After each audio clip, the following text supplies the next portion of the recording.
ഞാൻ എൻ അശോകൻ, മാതൃഭൂമിയുടെ special representative, പ്രത്യേക പ്രതിനിധി, ഡൽഹിയിൽ കഴിഞ്ഞ 10-20 കൊല്ലമായി മാതൃഭൂമിയിൽ റിട്ടയർമെൻറ്റിന് ശേഷം പ്രത്യേക പ്രതിനിധിയായി തുടരുകയാണ്. അതിനു മുമ്പ് ഡൽഹിയിൽ മാതൃഭൂമിയുടെ ബ്യൂറോ ചീഫായിരുന്നു. ഏതാണ്ട് 1993 മുതൽ 1993 മുതൽ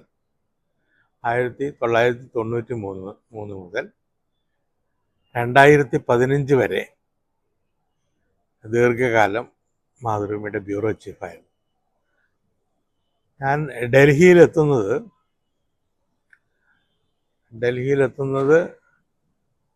1981-ലാണ്. പാലക്കാട്ട് നിന്ന് ട്രാൻസ്ഫറായാണ് ഞാൻ ഡൽഹിയിലെത്തുന്നത്. 81 മുതൽ 85 വരെ ഡൽഹിയിൽ സ്റ്റാഫ് പ്രതിനിധിയായിട്ട് ആണ് പ്രവർത്തിച്ചിരുന്നത്. അന്ന് VK മാധവൻകുട്ടിയായിരുന്നു മാതൃഭൂമിയുടെ ബ്യൂറോ ചീഫ്. 85 തിരുവനന്തപുരത്തേക്ക് സ്ഥലം മാറ്റി. 85 മുതൽ 88 വരെ തിരുവനന്തപുരത്താണ് പ്രവർത്തിച്ചത്. 88-ന് ശേഷം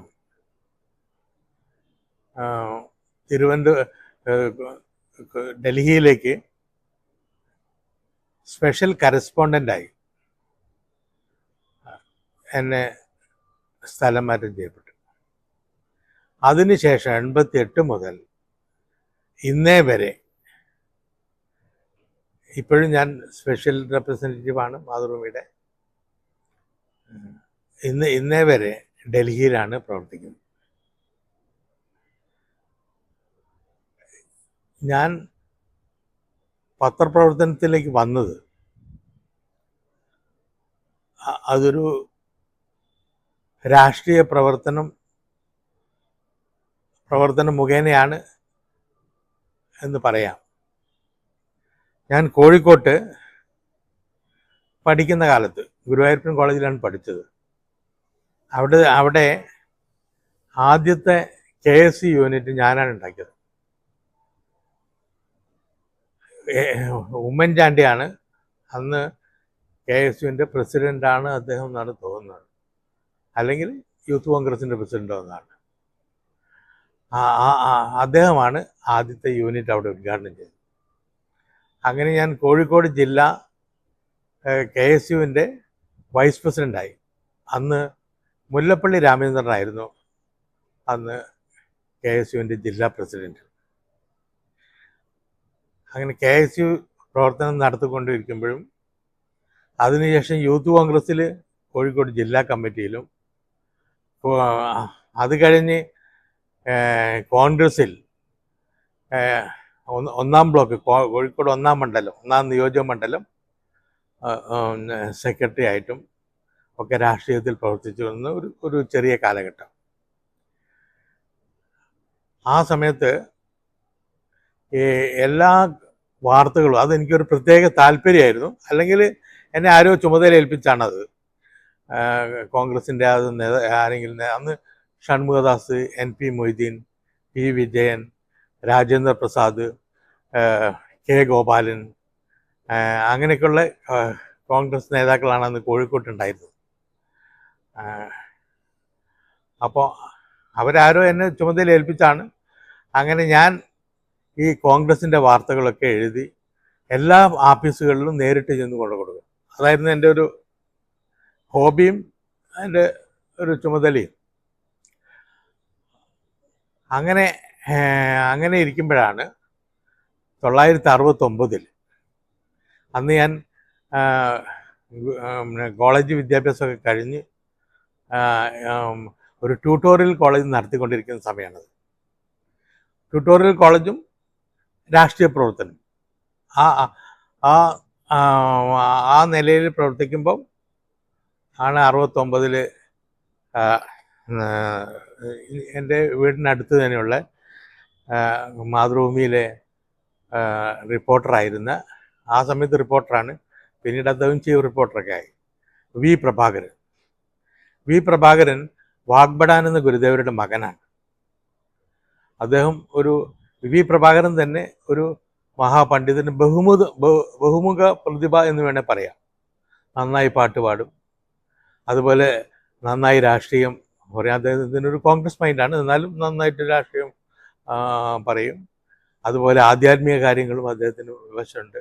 അങ്ങനെ മാതൃഭൂമിയുടെ ഒരു അസറ്റായിരുന്ന ഒരു ആളാണ് വി പ്രഭാകരൻ. അപ്പോൾ വി പ്രഭാകരനായിട്ട് എനിക്ക് നല്ല പരിചയമാണ്. നമ്മുടെ ട്യൂട്ടോറിയൽ കോളേജിലൊക്കെ അദ്ദേഹം ഇടയ്ക്കിടയ്ക്ക് വരും. അത് അദ്ദേഹത്തിൻ്റെ അദ്ദേഹത്തിൻ്റെ പിതാവ് വാഗ്ബടാൻ എന്ന ഗുരുദേവയുടെ കാലത്ത് സ്ഥാപിച്ച തത്വപ്രകാശിക ആശ്രമത്തിലാണ് നമ്മുടെ ട്യൂട്ടോറിയൽ കോളേജ് പ്രവർത്തിച്ചത്. അതുകൊണ്ട് തന്നെ അദ്ദേഹം ഇടയ്ക്കിടയ്ക്ക് അങ്ങനെ ഒരു പരിചയമുണ്ട്. അപ്പോൾ അദ്ദേഹം എന്നോട് പറഞ്ഞു, ഇങ്ങനെ മാതൃഭൂമി കുറച്ച് ലൈനേഴ്സിന് എടുക്കുന്നുണ്ട്. അതായത് ഒരു സ്റ്റാഫല്ല, അല്ലാതെ എഴുതുന്ന റിപ്പോർട്ട് ശേഖരിക്കുന്ന ലൈനേഴ്സ്, സ്ട്രിങ്ങേഴ്സ് എന്നൊക്കെ പറയുന്ന വിഭാഗത്തിലേക്ക് കുറച്ച് ആളുകൾ എടുക്കുന്നുണ്ട്. എന്നോട് ചോദിച്ചു, താങ്കൾക്ക് താല്പര്യമുണ്ടോ? ഞാനത് കേട്ടതും എനിക്ക് ഭയങ്കര താല്പര്യമായി. കാരണം ഞാനിങ്ങനെ ആ സമയത്ത് റിപ്പോർട്ടൊക്കെ എഴുതിക്കൊണ്ടിരിക്കുന്നുണ്ടല്ലോ. അപ്പോൾ അതൊക്കെ നോക്കിയിട്ടായിരിക്കും അദ്ദേഹം ചോദിച്ചിട്ടുണ്ടാവുക ഇങ്ങനെ താല്പര്യമുണ്ടോ എന്നുള്ളത്. അങ്ങനെ ഞാൻ തയ്യാറാണെന്ന് പറഞ്ഞു. അങ്ങനെ അന്ന് ചീഫ് റിപ്പോർട്ടറായിരുന്ന KC മാധവക്കുറുപ്പ് അദ്ദേഹത്തിൻ്റെ അടുത്ത് കൊണ്ടുപോയി. അപ്പം ഞാൻ ചേരാമെന്ന് പറഞ്ഞാൽ അങ്ങനെ അപ്പോയിൻമെൻറ്റ് ഓർഡർ അങ്ങനത്തെ യാതൊന്നുമില്ല. അങ്ങനെ എഴുതി തുടങ്ങി. പിന്നെ കുറച്ച് കഴിഞ്ഞപ്പോൾ അപ്പോയിൻമെൻറ്റ് ഓർഡർ തന്നു, താൽക്കാലിക ലേഖകൻ എന്ന് പറഞ്ഞിട്ട് ഉള്ളത് തന്നു. അങ്ങനെ 69 മുതൽ 71 വരെ അങ്ങനെ സ്ട്രിങ്ങറായിട്ട് പ്രവർത്തിച്ചു. എന്നിട്ട് അപ്പോഴാണ് പിന്നെ മാതൃഭൂമിക്കൊരു യുവജന വിഭാഗം ഉണ്ടാക്കണം എന്നുള്ള ഒരു ആലോചന അവിടെ ഞാൻ കേട്ടറിഞ്ഞതാണ്, ഉണ്ടെന്നുള്ളത്. അപ്പം ഞാനൊരു അതിൻ്റെ ഒരു പ്രോജക്റ്റ് കൊടുത്തു. മാതൃഭൂമി പിന്നെ റീഡിംഗ് ക്ലബ്ബ് എന്ന് പറഞ്ഞിട്ട് എല്ലാ കോളേജുകളിലും മാതൃഭൂമിയുടെ ഒരു റീഡിംഗ് ക്ലബ്ബ് സ്റ്റുഡൻസിൻ്റെ ഒക്കെ ഉണ്ടാക്കാം. അങ്ങനെയുള്ള ഒരു പ്രോജക്റ്റ് കൊടുത്തു. ആ പ്രോജക്റ്റ് കൊടുത്തപ്പം അത് VM നായരാണെന്ന് മാതൃഭൂമിയുടെ മാനേജിങ് എഡിറ്റർ, അദ്ദേഹത്തിൻ്റെ അടുത്ത് അത് കൊടുത്തു. അപ്പോൾ അത് കഴിഞ്ഞ് ഒരു 5-6 മാസം കഴിഞ്ഞ് അതിനെപ്പറ്റി ഒന്നും ആലോചനയൊന്നുമില്ല. അപ്പോൾ ഒരു ദിവസം എന്നോട് MT വാസുദേവൻ നായർ കാണണമെന്ന് പറഞ്ഞിട്ട് അറ്റൻഡറെ അയച്ചു. അപ്പോൾ MT വാസുദേവൻ നായരുടെ റൂമിൻ്റെ അദ്ദേഹം ആഴ്ചപ്പതിപ്പിൻ്റെ പത്രാധിപരാണ്. അതിൻ്റെ നേരെ മുന്നിലാണ് റിപ്പോർട്ടേഴ്സിൻ്റെ റൂം. അപ്പോൾ അവിടെയാണ് ഞാനിരിക്കുന്നത്, നമുക്ക് കാണുകയൊക്കെ ചെയ്യും. അല്ലാതെ അങ്ങനെ വലിയ പരിചയമൊന്നുമില്ല. അപ്പോൾ അവിടെ ചെന്ന് അപ്പോൾ അദ്ദേഹം എന്നോട് പറഞ്ഞു, പിന്നെ ഇങ്ങനെ ഒരു ആലോചനയുണ്ട്, താങ്കൾക്ക് താല്പര്യമുണ്ടോ? ഞാൻ പറഞ്ഞു, എനിക്ക് വളരെയധികം താല്പര്യമുണ്ട് എന്ന് പറഞ്ഞു. അപ്പോൾ അങ്ങനെ എല്ലാം കൂടെ ആലോചിച്ചു. അവിടെ അന്ന് ആഴ്ചപ്പതിപ്പിലുണ്ടായിരുന്നത് വാസുദേവൻ നായർ കഴിഞ്ഞാൽ പിന്നെ GN പിള്ള, ഗോപി പഴയന്നൂർ, VR ഗോവിന്ദനുണ്ണി, ആ സമയത്ത് തന്നെ മറ്റേ നമ്പൂതിരി, ആർട്ടിസ്റ്റ് നമ്പൂതിരി, AS എന്ന് പറഞ്ഞിട്ട് അദ്ദേഹം ചിത്രകാരൻ. അപ്പോൾ അവരൊക്കെയാണ് ആഴ്ചപ്പതിപ്പിൻ്റെ ഒരു ഗ്രൂപ്പ്. പിന്നെ കൂടാതെ ഈ കുട്ടികളുടെ കാര്യങ്ങളൊക്കെ കൈകാര്യം ചെയ്യാനായിട്ട് അന്ന് രാമകൃഷ്ണ മിഷനിൽ അധ്യാപകനായിരുന്ന കുഞ്ഞുണ്ണി മാഷ് മാതൃഭൂമിയുടെ ഒരു ഭാഗമാണ്. പക്ഷെ മാതൃഭൂമിയിലെ സ്റ്റാഫൊന്നുമല്ല. അപ്പോൾ വീക്കിലിൽ കുട്ടികളുടെ ഒരു പങ്ക്തി അദ്ദേഹം കൈകാര്യം ചെയ്തു. അപ്പോൾ അവരെല്ലാം കൊണ്ട് ഒരു ആലോചന നടത്തി. ഇത് ആഴ്ചപ്പതിപ്പിൻ്റെ വാസുദേവൻ നായരുടെ നേതൃത്വത്തിലാണിത് ഈ ഗ്രൂപ്പ് ഉണ്ടാക്കുന്നത്. ഈ യുവജനങ്ങൾക്കുള്ള ഒരു ഗ്രൂപ്പ്. അത് മനോരമയ്ക്ക് ബാലജന സഖ്യം പോലെ ഇത് കുറച്ചും കൂടി ഒന്ന് ഉയർന്ന രീതിയിൽ വായനയും ചർച്ചയും അങ്ങനെയൊക്കെയുള്ള കുറച്ചും കൂടെ ഒരു ഒരു ഉയർന്ന നിലയിൽ, അതാണ് വെറും കുട്ടികളുടെ കാര്യമല്ല എന്നുള്ള നിലയിൽ.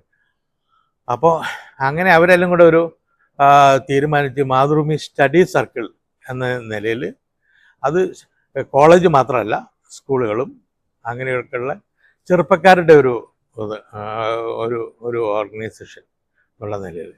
അപ്പോൾ എനിക്കുള്ള ഒരു ഇതെന്താ വെച്ചാൽ, ഞാൻ KSUവിൽ പ്രവർത്തിച്ചിട്ടുണ്ട്. KSUവിൻ്റെ സംഘടന, യൂത്ത് കോൺഗ്രസ് പ്രവർത്തിച്ചിട്ടുണ്ട്. അങ്ങനെയൊക്കെയുള്ള ഒരു ബാക്ക്ഗ്രൗണ്ട് അതും കൂടെ കണക്കാക്കിയിട്ടാണ് മാതൃഭൂമിയുടെ ആദ്യത്തെ സ്റ്റഡി സർക്കിളിൻ്റെ കോർഡിനേറ്റർ ആയിട്ട് നിയമിച്ചത്.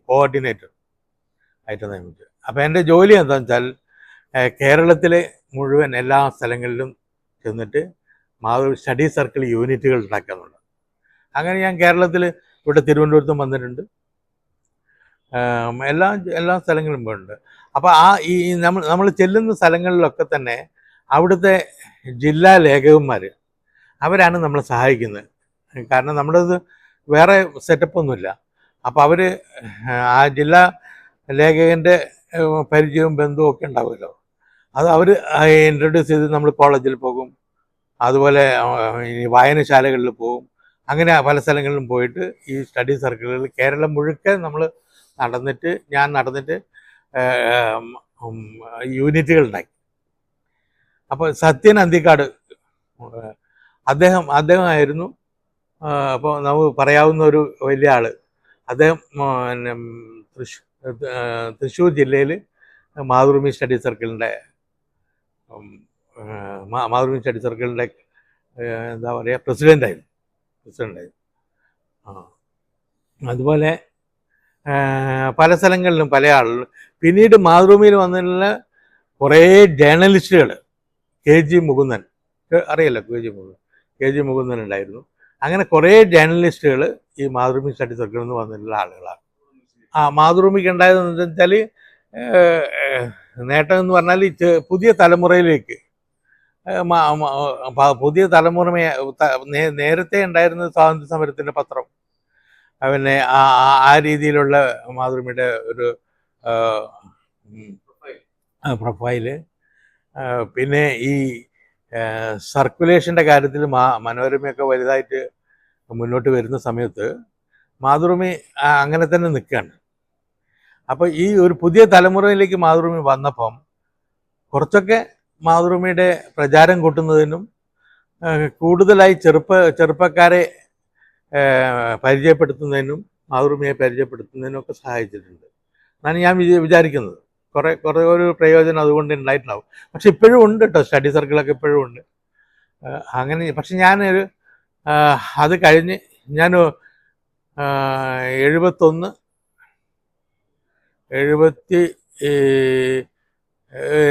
72 കൊല്ലം അങ്ങനെ സ്റ്റഡി സർക്കിളായിട്ട് കേരളം മുഴുവൻ നടന്നു. അത് കഴിഞ്ഞിട്ട് അന്ന് CH ഹരിദാസ് എന്ന് പറഞ്ഞിട്ട്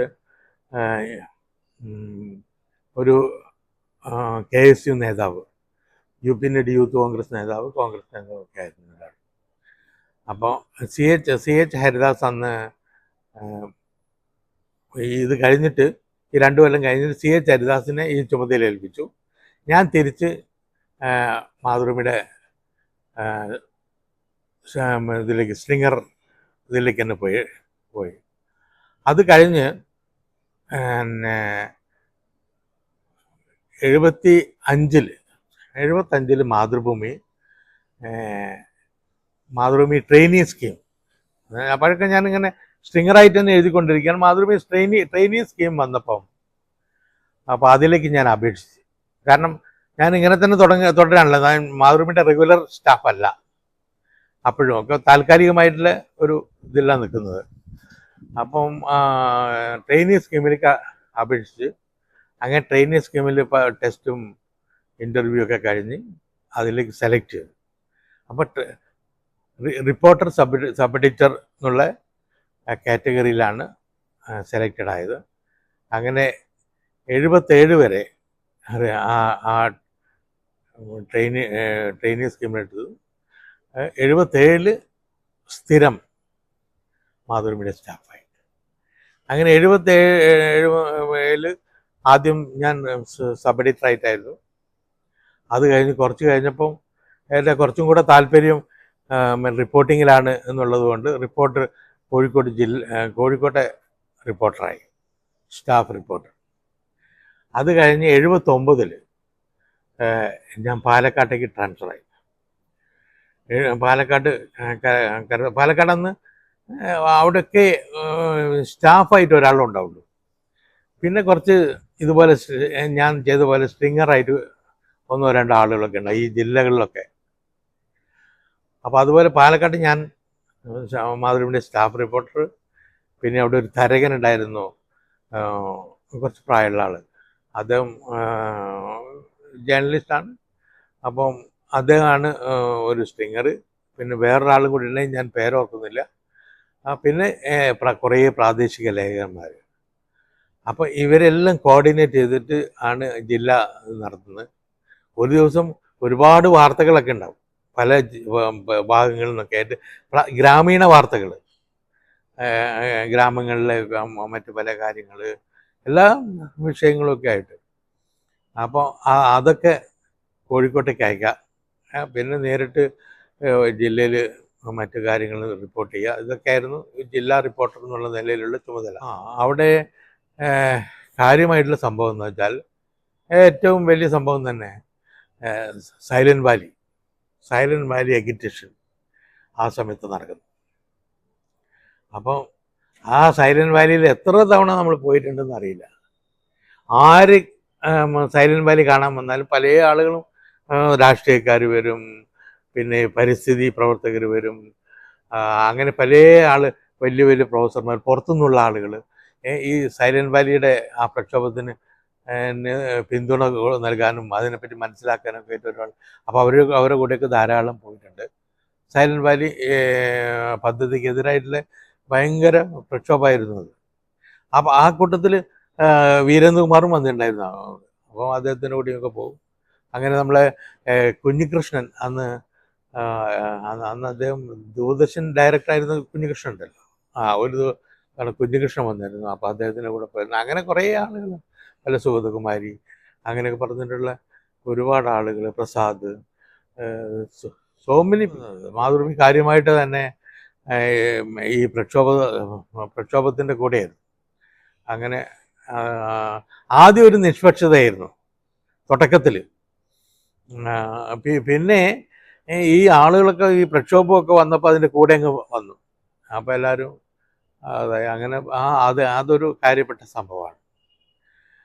പിന്നെ പാലക്കാട് ഒരു ഗ്രാമീണ അതാണ്, നഗരം പോലും ഗ്രാമീണ നഗരമാണ്. ഇന്നിപ്പോൾ കുറച്ച് വ്യത്യാസം വന്നിട്ടുണ്ടാവുമായിരിക്കും. അപ്പോൾ ഗ്രാമത്തിൻ്റെ ഒരുപാട് കാര്യങ്ങൾ, വലിയ വലിയ വേല, ഉത്സവം, മറ്റത് അങ്ങനെയൊക്കെ പറഞ്ഞിട്ടുള്ള കാര്യങ്ങൾ. പിന്നെ അതുകൂടാതെ ഈ ബ്രാഹ്മണരുടെ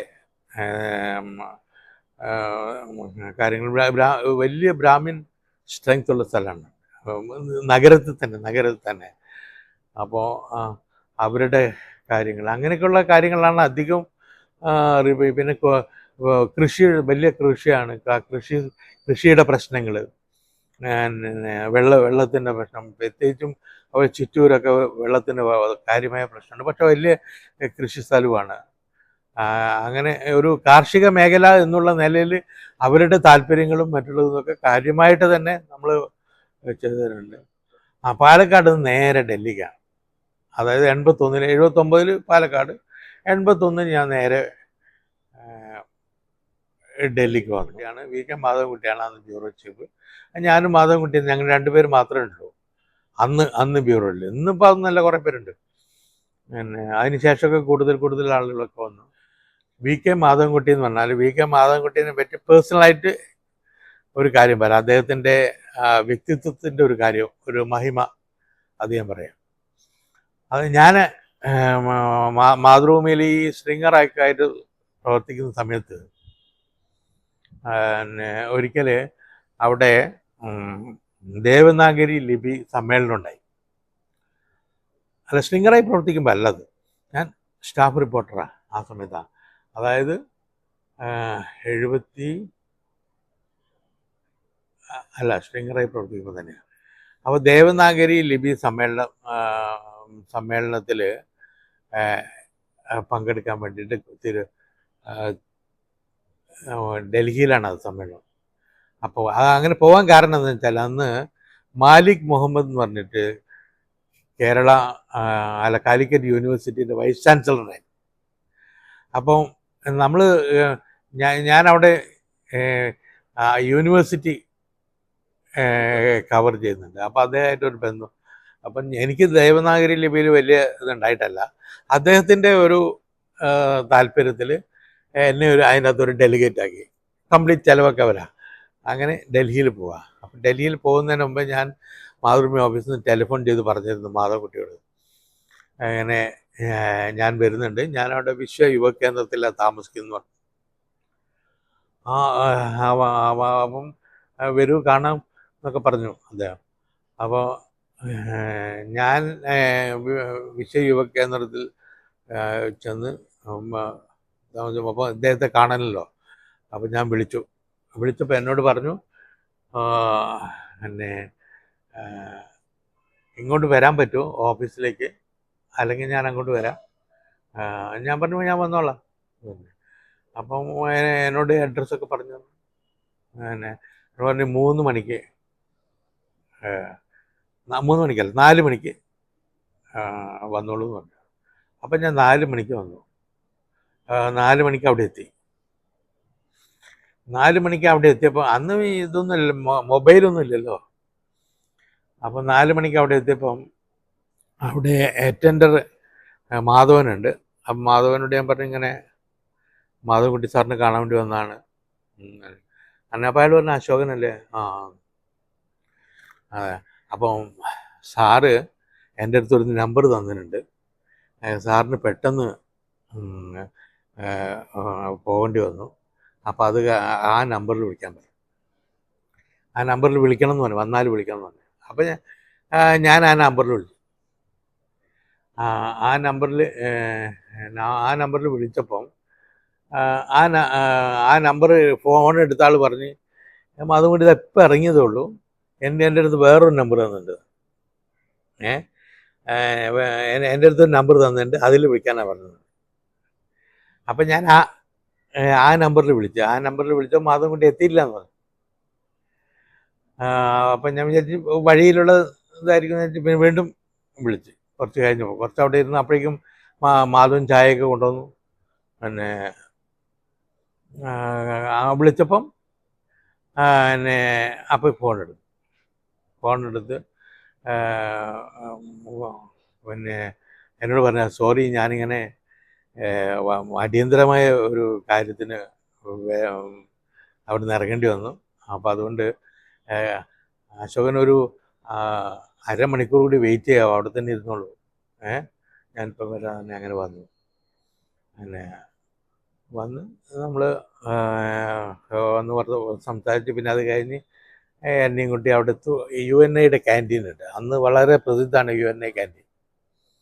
പിന്നെ എല്ലാ വലിയ IASകാരും അവരൊക്കെ വരുന്ന സ്ഥലമാണ്.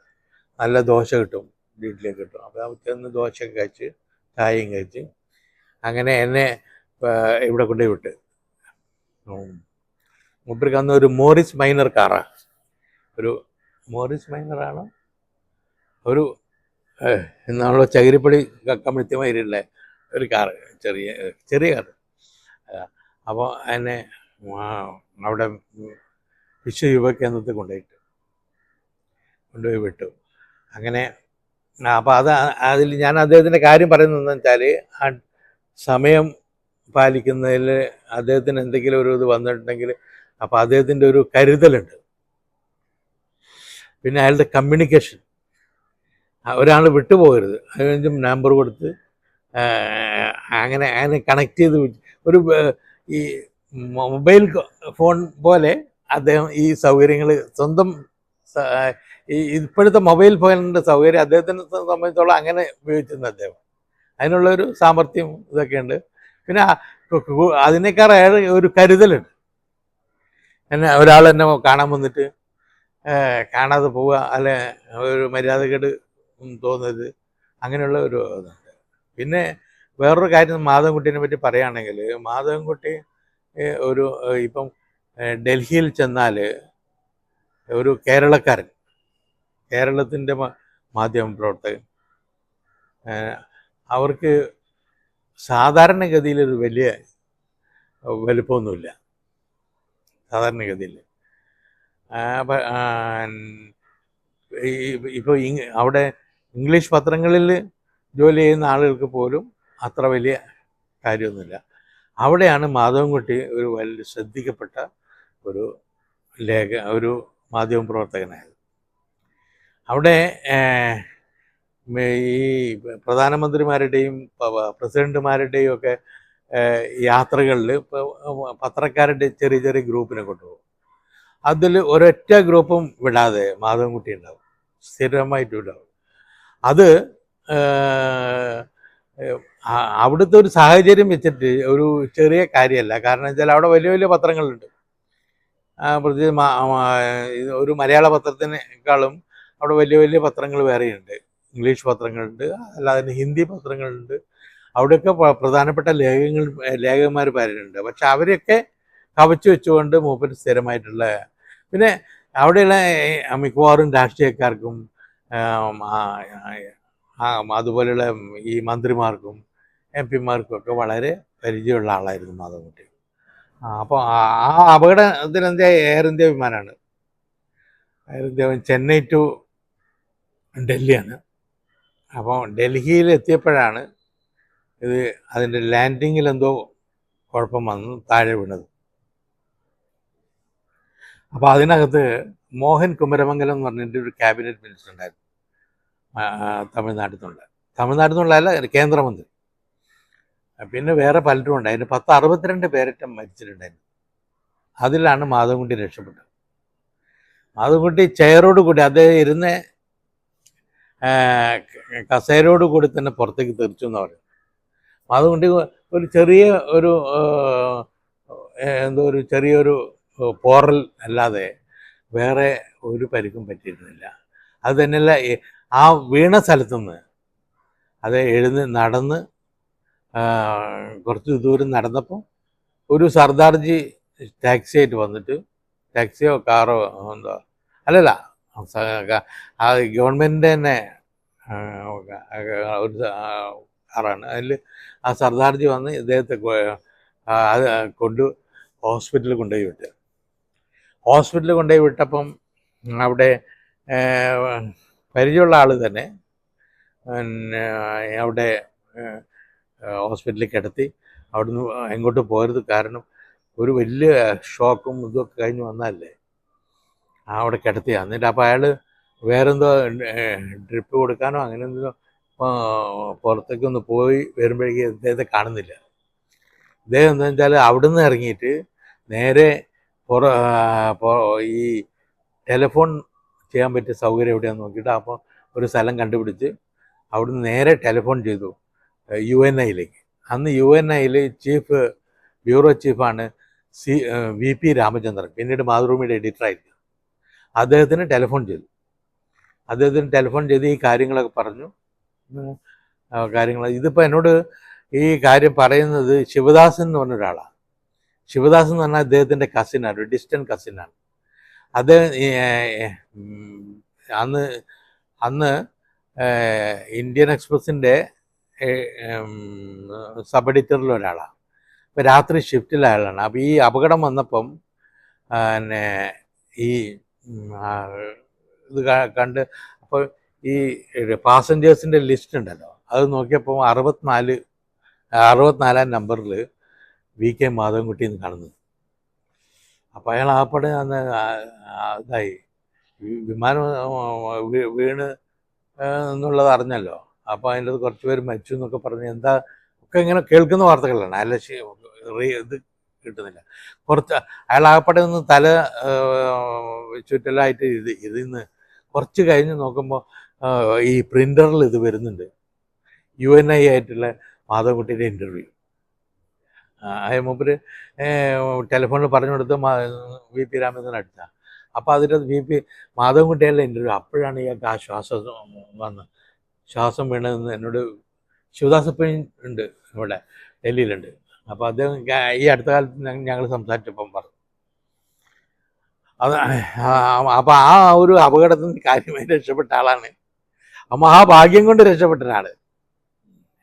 പഠിച്ചത് ഇങ്ങനെ അദ്ദേഹത്തിൽ നിന്ന് പഠിക്കാവുന്ന ഏറ്റവും വലിയ കാര്യം എന്താ വെച്ചാൽ അദ്ദേഹം അസാമാന്യ ഒരു പബ്ലിക് റിലേഷൻ മാനേജർ. വലിയ ജനബന്ധം എന്നൊക്കെ പറഞ്ഞാൽ അതുപോലെ ജനബന്ധം ഉണ്ടാക്കാൻ കഴിയുന്ന ആളുകൾ അറിയില്ല. അദ്ദേഹത്തിന് വേറൊരു കാര്യം എന്താ വെച്ചാൽ അദ്ദേഹം ഈ വിദേശ പര്യടനങ്ങളൊക്കെ നടത്തല്ലോ.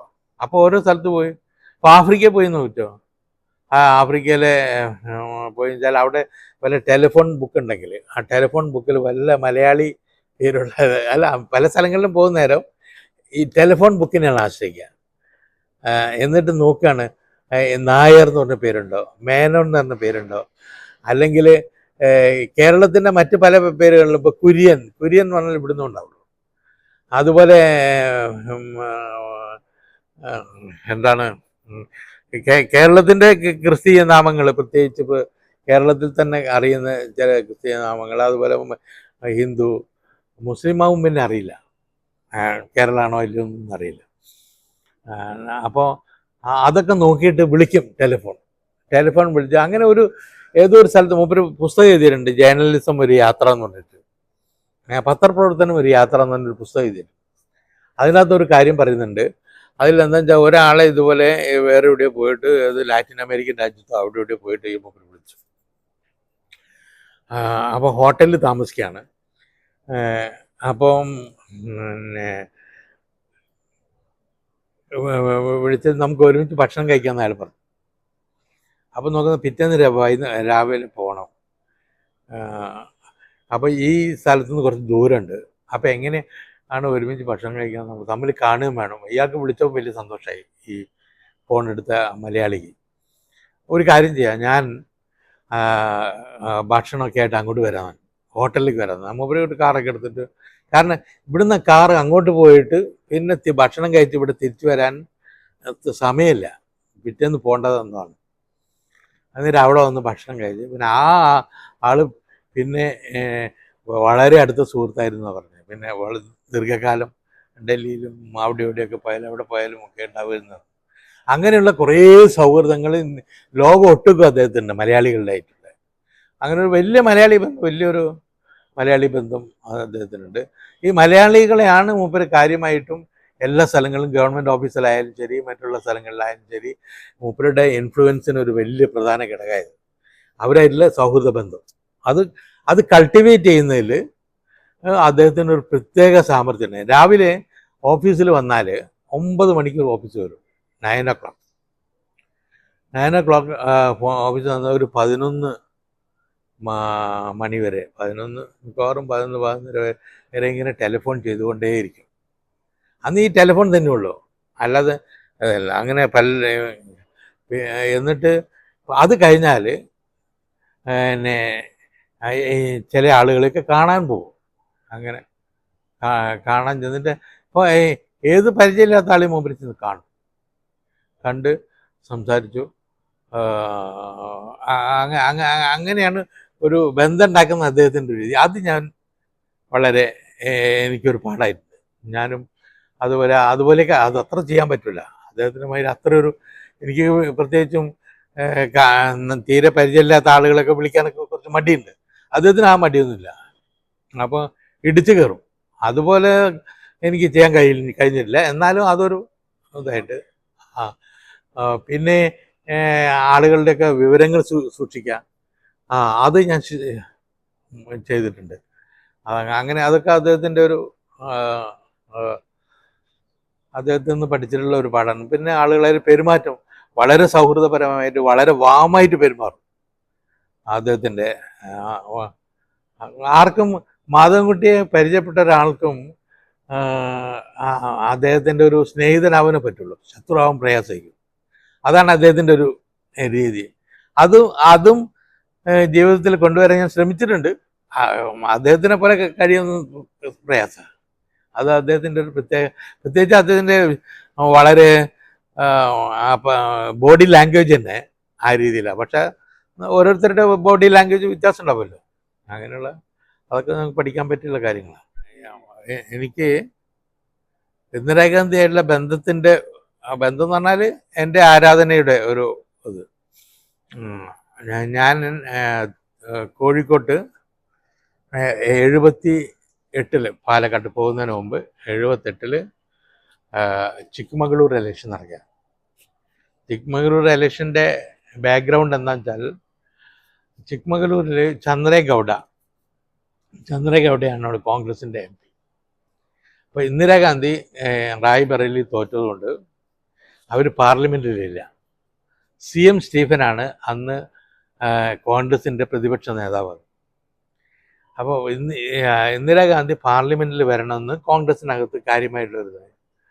അപ്പോൾ ഒരു ഷുവർ സീറ്റ് അന്ന് വടക്ക് ഭാഗത്ത് എവിടെയും ഷുവർ സീറ്റില്ല വടക്കേ ഇന്ത്യ കോൺഗ്രസിന്. അപ്പോൾ ആലോചിച്ചപ്പോൾ കർണാടകത്തിൽ കുറേ ഷുവർ സീറ്റുകളുണ്ട്. അപ്പോൾ ഈ ചന്ദ്രഗൗഡ രാജിവെക്കാൻ തയ്യാറായി. അങ്ങനെയാണ് ചിക്മംഗ്ലൂർ ബൈ ഇലക്ഷൻ വരുന്നത്. അത് 78 അപ്പോൾ അത് കവർ ചെയ്യാൻ വേണ്ടിയിട്ട് എന്നെ അയച്ചു മാതൃഭൂമി. അന്ന് VP രാമചന്ദ്രനാണ് മാതൃഭൂമിയുടെ എഡിറ്റർ. 77 അടിയന്തരാവസ്ഥ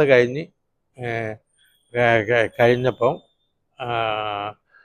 മാതൃഭൂമിയിലും ചെറിയ ചലനം ഉണ്ടായി. അങ്ങനെയാണ് VP രാമചന്ദ്രൻ മാതൃഭൂമിയുടെ എഡിറ്ററായിട്ട് വരുന്നത്. പിന്നെ കേശവ മേനോന് പ്രായമായി അത്ര ആക്റ്റീവായിട്ടുള്ള ഒരു രംഗത്തായിരുന്നില്ല. പിന്നെ അപ്പം VP രാമചന്ദ്രൻ എന്നെ അത് കവർ ചെയ്യാൻ വേണ്ടി അയച്ചു, ആ ഇലക്ഷൻ കവർ ചെയ്യാൻ വേണ്ടി. അപ്പം ഞാൻ ചെന്നു. അവിടെ അന്ന് ചീഫ് മിനിസ്റ്റർ ദേവരാജ് അർസാണ്. ഇന്ദിരാഗാന്ധിക്കെതിരായിട്ടുള്ള കാൻഡിഡേറ്റ് വീരേന്ദ്ര പാട്ടീലാണ്. അപ്പോൾ പ്രതിപക്ഷത്ത് ജനതാ പാർട്ടീൻ്റെ കാൻഡിഡേറ്റാണ് വീരേന്ദ്ര പാട്ടീൽ. അപ്പോൾ അതിൻ്റെ വലിയ പ്രചാരകനാണ്. അതിനെ കംപ്ലീറ്റ് ചുക്കാൻ പിടിക്കുന്നത് അന്ന് ഇദ്ദേഹമാണ്, ഫെർണാണ്ടസ് ആണെന്ന്. ഫെർണാണ്ടസ് അന്നേരം കേന്ദ്രത്തിൽ ഇൻഡസ്ട്രീസ് മിനിസ്റ്ററാണ്, ജോർജ് ഫെർണാണ്ടസ്. അപ്പോൾ ജോർജ് ഫെർണാണ്ടസിൻ്റെ വളരെ അടുത്ത സുഹൃത്താണ് വീരേന്ദ്രകുമാർ. ജോർജ് ഫെർണാണ്ടസിൻ്റെ മധുവിധു ആഘോഷം വീരേന്ദ്രകുമാറിൻ്റെ വയനാട്ടിലെ വീട്ടിലായിരുന്നു. അങ്ങനെ ഹുമയൂൺ കബീറിൻ്റെ മകള് ലൈല കബീറാണ് അദ്ദേഹത്തിൻ്റെ ഭാര്യ. അപ്പോൾ ഇവർ തമ്മിൽ രണ്ടാളും സോഷ്യലിസ്റ്റുകാരാണ്. വീരേന്ദ്രകുമാറും സംയുക്ത സോഷ്യലിസ്റ്റ് പാർട്ടീൻ്റെ ട്രഷററൊക്കെ ആയിരുന്നു. അപ്പോൾ ഇവർ തമ്മിലൊരു സോഷ്യലിസ്റ്റ് സൗഹൃദമുണ്ട്. അപ്പോൾ വീരേന്ദ്രകുമാറും കാര്യമായിട്ട് അവിടെ ഉണ്ട്, അന്ന് ഈ ക്യാമ്പയിൻ്റെ അകത്ത് തന്നെ ഉണ്ട്. അപ്പം ഇന്ദിരാഗാന്ധിയുടെ ഒപ്പം തന്നെ അന്ന് ഇന്ദിരാഗാന്ധിയുടെ ചീഫ് ഏജൻറ്റ് K. കരുണാകരൻ. അന്ന് K. കരുണാകരന് സഹായിയായിട്ട് PP ജോർജ് ഉണ്ടായിരുന്നു. തൃശ്ശൂരിൽ നിന്നുള്ള MP സ്പീക്കറോ എന്തൊക്കെ ആയിരുന്നു അദ്ദേഹം. PP ജോർജ് മന്ത്രിയായിരുന്നു. അപ്പോൾ PP ജോർജും ഒരു സഹായിയായിട്ടുണ്ട്. PP ജോർജും K. കരുണാകരനാണ് കാര്യമായിട്ട് ഉണ്ടായത്. അത് ഇന്ദിരാഗാന്ധിയുടെ കൗണ്ടിങ് ഏജൻറ്റ് പോലും കരുണാകരനായിരുന്നു, കൗണ്ടിങ്ങിൻ്റെ ചീഫ് ഏജൻറ്റ് കരുണാകരൻ. പിന്നെ അവിടെ വസന്ത് സാത്തെ അങ്ങനെയൊക്കെ പറഞ്ഞിട്ടുള്ള ആളുകളൊക്കെ ഉണ്ടായിരുന്നു. പ്രണബ് മുഖർജി ഉണ്ടായിരുന്നു ത്രൂ ഔട്ട്. പ്രണബ് മുഖർജി അന്ന് അടിയന്തരാവസ്ഥ സമയത്ത് ഒരു ജൂനിയർ മിനിസ്റ്ററായിരുന്നു, പ്രണബ് കുമാർ മുഖർജി. അപ്പോൾ അദ്ദേഹം ഉണ്ടായിരുന്നു അവിടെ ഈ പ്രചരണത്തിൽ. ഇപ്പോൾ ഇന്ദിരാഗാന്ധി 77,000-ലധികം വോട്ടിന് ജയിക്കുക ചെയ്തു. അല്ലെങ്കിലും മാതൃഭൂമിയിൽ ആദ്യം മുതലേ നമ്മൾ പഠിപ്പിച്ച് തന്നെ നിഷ്പക്ഷമായി ഇരിക്കണം എന്നാണ്. അപ്പോൾ അത് നമ്മളെ പഠനത്തിൽ തന്നെ ഉണ്ടായിരുന്നു മാതൃഭൂമിയുടെ. അത് നമ്മളൊരു സ്വഭാവമായിട്ട് മാറിയിട്ടുണ്ട്. അപ്പോൾ അതുകൊണ്ട് അവിടെ എന്താ കാണുന്നത് അതുപോലെ നമ്മൾ റിപ്പോർട്ട് ചെയ്തിട്ടുള്ളൂ. അതിൽ വീരേന്ദ്രകുമാർ വന്നതുകൊണ്ടോ അല്ലെങ്കിൽ മറ്റു രീതിയിലുള്ള എനിക്ക് ഇന്ദിരാഗാന്ധിയോടുള്ള ആരാധന കൊണ്ടോ അതൊന്നും ഇൻഫ്ലുവൻസ് ചെയ്തിട്ടില്ല. അവിടെ എന്താണ് ആ സംഭവം നടക്കുന്നത്? ഉദാഹരണത്തിന് ബെൽത്തങ്ങാടിയിൽ വെച്ചിട്ട്, ബെൽത്തങ്ങാടി ഇതിൻ്റെ part of one of the assembly കോൺസ്റ്റിറ്റ്യുവൻസിയാണ്. ബെൽത്തങ്ങാടിയിൽ വെച്ചിട്ട് ഒരു ലാത്തി ചാർജ് ഉണ്ടായി. അല്ലാതെ അതിനകത്ത് ലാത്തി ചാർജിൽ പരിക്കേറ്റത് പിന്നെ നന്ദന എന്ന് പറഞ്ഞിട്ട്, നന്ദന എന്ന് പറഞ്ഞത് സ്നേഹലത റെഡ്ഡീൻ്റെ മകള്. സ്നേഹലത റെഡ്ഡി പിന്നെ അടിയന്തരാവസ്ഥയിൽ ജയിലിൽ കിടന്നില്ല, സോഷ്യലിസ്റ്റ് നേതാവാ, സിനിമാ നടിയാണ്, സിനിമ. അപ്പോൾ അവരുടെ മകള് നന്ദന വളരെ തീപ്പൊരി പ്രാസംഗികയൊക്കെയാണ്. അവർക്കും അതുപോലെ രാജി ഈപ്പൻ എന്ന് പറഞ്ഞാൽ ഈപ്പൻ എന്ന് പറഞ്ഞിട്ടൊരു സോഷ്യലിസ്റ്റ് നേതാവ് ഉണ്ടായിരുന്നു കേരളത്തിൽ. അദ്ദേഹത്തിൻ്റെ മകളാണ് രാജി ഈപ്പൻ. അവർക്ക് രണ്ടുപേർക്കും ലാത്തി ചാർജിൽ ഭയങ്കര പരിക്കേറ്റു. അപ്പോൾ അന്നേരം ഞങ്ങൾ ബെൽത്തങ്ങാടിയിലുണ്ട്, വീരേന്ദ്രകുമാറും ഉണ്ട് അതും. അപ്പോൾ വീരേന്ദ്രകുമാർ അന്നൊരു വലിയ പബ്ലിക് മീറ്റിംഗാണ്. അപ്പോൾ ആ പബ്ലിക് മീറ്റിങ്ങിൽ വീരേന്ദ്രകുമാർ സംസാരിക്കുന്നത് കന്നഡയിൽ സംസാരിക്കും. അപ്പോൾ കന്നഡയിൽ വളരെ ആവേശകരമായിട്ടൊക്കെ സംസാരിച്ച് ഇവരെ കാണാൻ. അപ്പം ഞാൻ രാജം പൊതുവാളുമുണ്ട്, ഇത് ഫോട്ടോഗ്രാഫർ രാജം പൊതുവാൾ. ഞങ്ങളവിടെ പോയി, അവിടെ ഒരു ഹോസ്പിറ്റലാണ് ഇവർ രണ്ടുപേരും കിടക്കുന്നത്, ലാത്തിച്ചാർജ്. അപ്പോൾ അതൊരു പ്രത്യേക സ്റ്റോറി ആയിട്ട് ആളുകൾ വായിക്കല്ലോ, അങ്ങനത്തെ സ്റ്റോറിയാണുള്ളത്. പ്രത്യേകിച്ച് ഒരു കേരളത്തിൽ നിന്നുള്ള ഒരു നേതാവിൻ്റെ മകളുമുണ്ട്, സ്നേഹലതീൻ്റെ മകളുണ്ട്, അങ്ങനെയൊക്കെ പറഞ്ഞിട്ട്. പിന്നെ ഇവരെല്ലാം പരിപാലിച്ചുകൊണ്ട് അവിടെ ജോർജ് ഫെർണാണ്ടസും ഉണ്ട് അവിടെ ആ ഹോസ്പിറ്റലിൽ ഒരു രംഗം നമ്മൾ വീരേന്ദ്രകുമാർ ചെന്നതൊക്കെ ആയിട്ട് ഒരു സ്റ്റോറി. അതൊക്കെ അതങ്ങനെ. പിന്നെ ഈ എലക്ഷൻ്റെ നടുവിൽ വെച്ചിട്ട്, ഈ തെരഞ്ഞെടുപ്പിൻ്റെ മധ്യത്തിൽ വെച്ചിട്ട് ഇയാളും ഇന്ദിരാഗാന്ധിയും അറസ്റ്റും തമ്മിൽ തെറ്റി. ആ അറസ്റ്റിൻ്റെ ഒരു ഞാനാണ് മുഖ്യമന്ത്രി ഇവിടുത്തെ, എന്നെ കൊണ്ടാണ് ഇവർ മത്സരിക്കുന്നത്, ആ രീതിയിലുള്ള അത് ഇന്ദിരാഗാന്ധിക്ക് ഇഷ്ടപ്പെട്ടില്ല. അദ്ദേഹത്തിനെ ഡിപ്പെൻഡ് ചെയ്തിട്ടാണ് ഇന്ദിരാഗാന്ധി നിൽക്കുന്നുള്ളത് ഇഷ്ടപ്പെട്ടില്ല. അങ്ങനെ അവർ തമ്മിലൊരു പിണക്കായി. അപ്പോൾ ആ പിണക്കത്തെ പറ്റിയുള്ളൊരു സ്റ്റോറി ചെയ്തിരുന്നു. അപ്പോൾ അതെന്താ വെച്ചാൽ, നമ്മൾ ഇന്ദിരാഗാന്ധി ഒരു അപ്പോയിൻമെൻറ്റ് ചോദിച്ചു കരുണാകരൻ മുഖേന. അപ്പോൾ അതിന് ഞാനും പൊതുവാളും ഒക്കെ ചെന്ന് കാത്തു നിൽക്കുക. അപ്പം ഇന്ദിരാഗാന്ധി അവിടെ ഗസ്റ്റ് ഹൗസിൽ വരുമെന്ന് പറഞ്ഞിട്ട് ഗസ്റ്റ് ഹൗസിൽ ആണ് കാണാൻ പോകുന്നത്. ഇന്ദിരാഗാന്ധി താമസിക്കുന്ന സ്ഥലത്തല്ല, അവിടെ വേറെ ഏതൊരു സ്ഥലമുണ്ട്, കാരൂരോ അങ്ങനത്തെ ഒരു സ്ഥലം. അവിടെ നമ്മൾ കാത്തു നിൽക്കുമ്പോൾ ഇയാൾ ദേവരാജ് അറസ് ഈ പിണക്കം തീർക്കാൻ വേണ്ടി വരുന്നത് അവിടെ. അപ്പോൾ പക്ഷെ ഇന്ദിരാഗാന്ധി വന്നില്ല. ഇയാൾ വന്നു എന്ന് പറഞ്ഞപ്പോൾ വേറെ റൂട്ട് മാറിപ്പോയി. അപ്പോൾ അങ്ങനെ ഒരു സ്റ്റോറി. അതൊക്കെ എങ്ങനെ ഇവരെ പിണക്കത്തെ പറ്റിയുള്ളൊരു സ്റ്റോറി. പിന്നെ ഓരോ സ്ഥലങ്ങളിലുള്ള കഴിഞ്ഞ തവണത്തെ വോട്ടുകളും മറ്റതൊക്കെ എല്ലാ അനാലിസിസ് ഇങ്ങനെയൊക്കെയാണ് കൊടുത്തിരുന്നത്. അപ്പോൾ പ്രകടമായിരുന്നു, മുഖം കൊടുത്തതില്ല ഇവർ. ഇന്ദിരാഗാന്ധി തന്നെ അയാളെ മുഖം തിരിഞ്ഞു നടന്നു. അയാൾക്ക് നമുക്ക് കാണാൻ പറ്റില്ല. കാരണം ഇങ്ങനെ നമ്മൾ അവരെ പിന്നാലെ നടന്നു എന്നല്ലാതെ അവരെ കാണാൻ പറ്റുന്നില്ല. അവർ വളരെ ഹാർഡ് വർക്കിംഗ് ആയിരുന്നു, വലിയ കാര്യമായ പ്രചരണം. അങ്ങനെ സാധാരണഗതിയിലുള്ളൊരു ഇതല്ല, അവർ ഉറങ്ങാതെ ഉള്ള പ്രചരണം തന്നെയായിരുന്നു. അവർ സ്വന്തമായിട്ട് അങ്ങ് ഏറ്റെടുത്തു, ഇയാളൊക്കെ വിട്ടല്ലോ. ആന്റണിയുടെ പരാതി എന്തായിരുന്നു വെച്ചാൽ, ആന്റണിയുടെ പാർട്ടി അന്നത്തെ കോൺഗ്രസ് സ്വരൺ സിംഗ്, കോൺഗ്രസ് എസ് എന്ന് പറയും, അവർ ഇന്ദിരാഗാന്ധിക്കെതിരെ ഒരു സ്ഥാനാർത്ഥിനെ നിർത്തിയില്ല. അതുകൊണ്ടാണ് മൂപ്പൻ രാജു അത് പറഞ്ഞുകൊണ്ടാണ്. അത് ആ ടെലിപ്രിൻ്റർ വായിക്കുന്ന EMS നമ്പൂതിരിപ്പാടാണ്. അവിടെ ഒരു മീറ്റിംഗ് ഉണ്ടായിരുന്നു.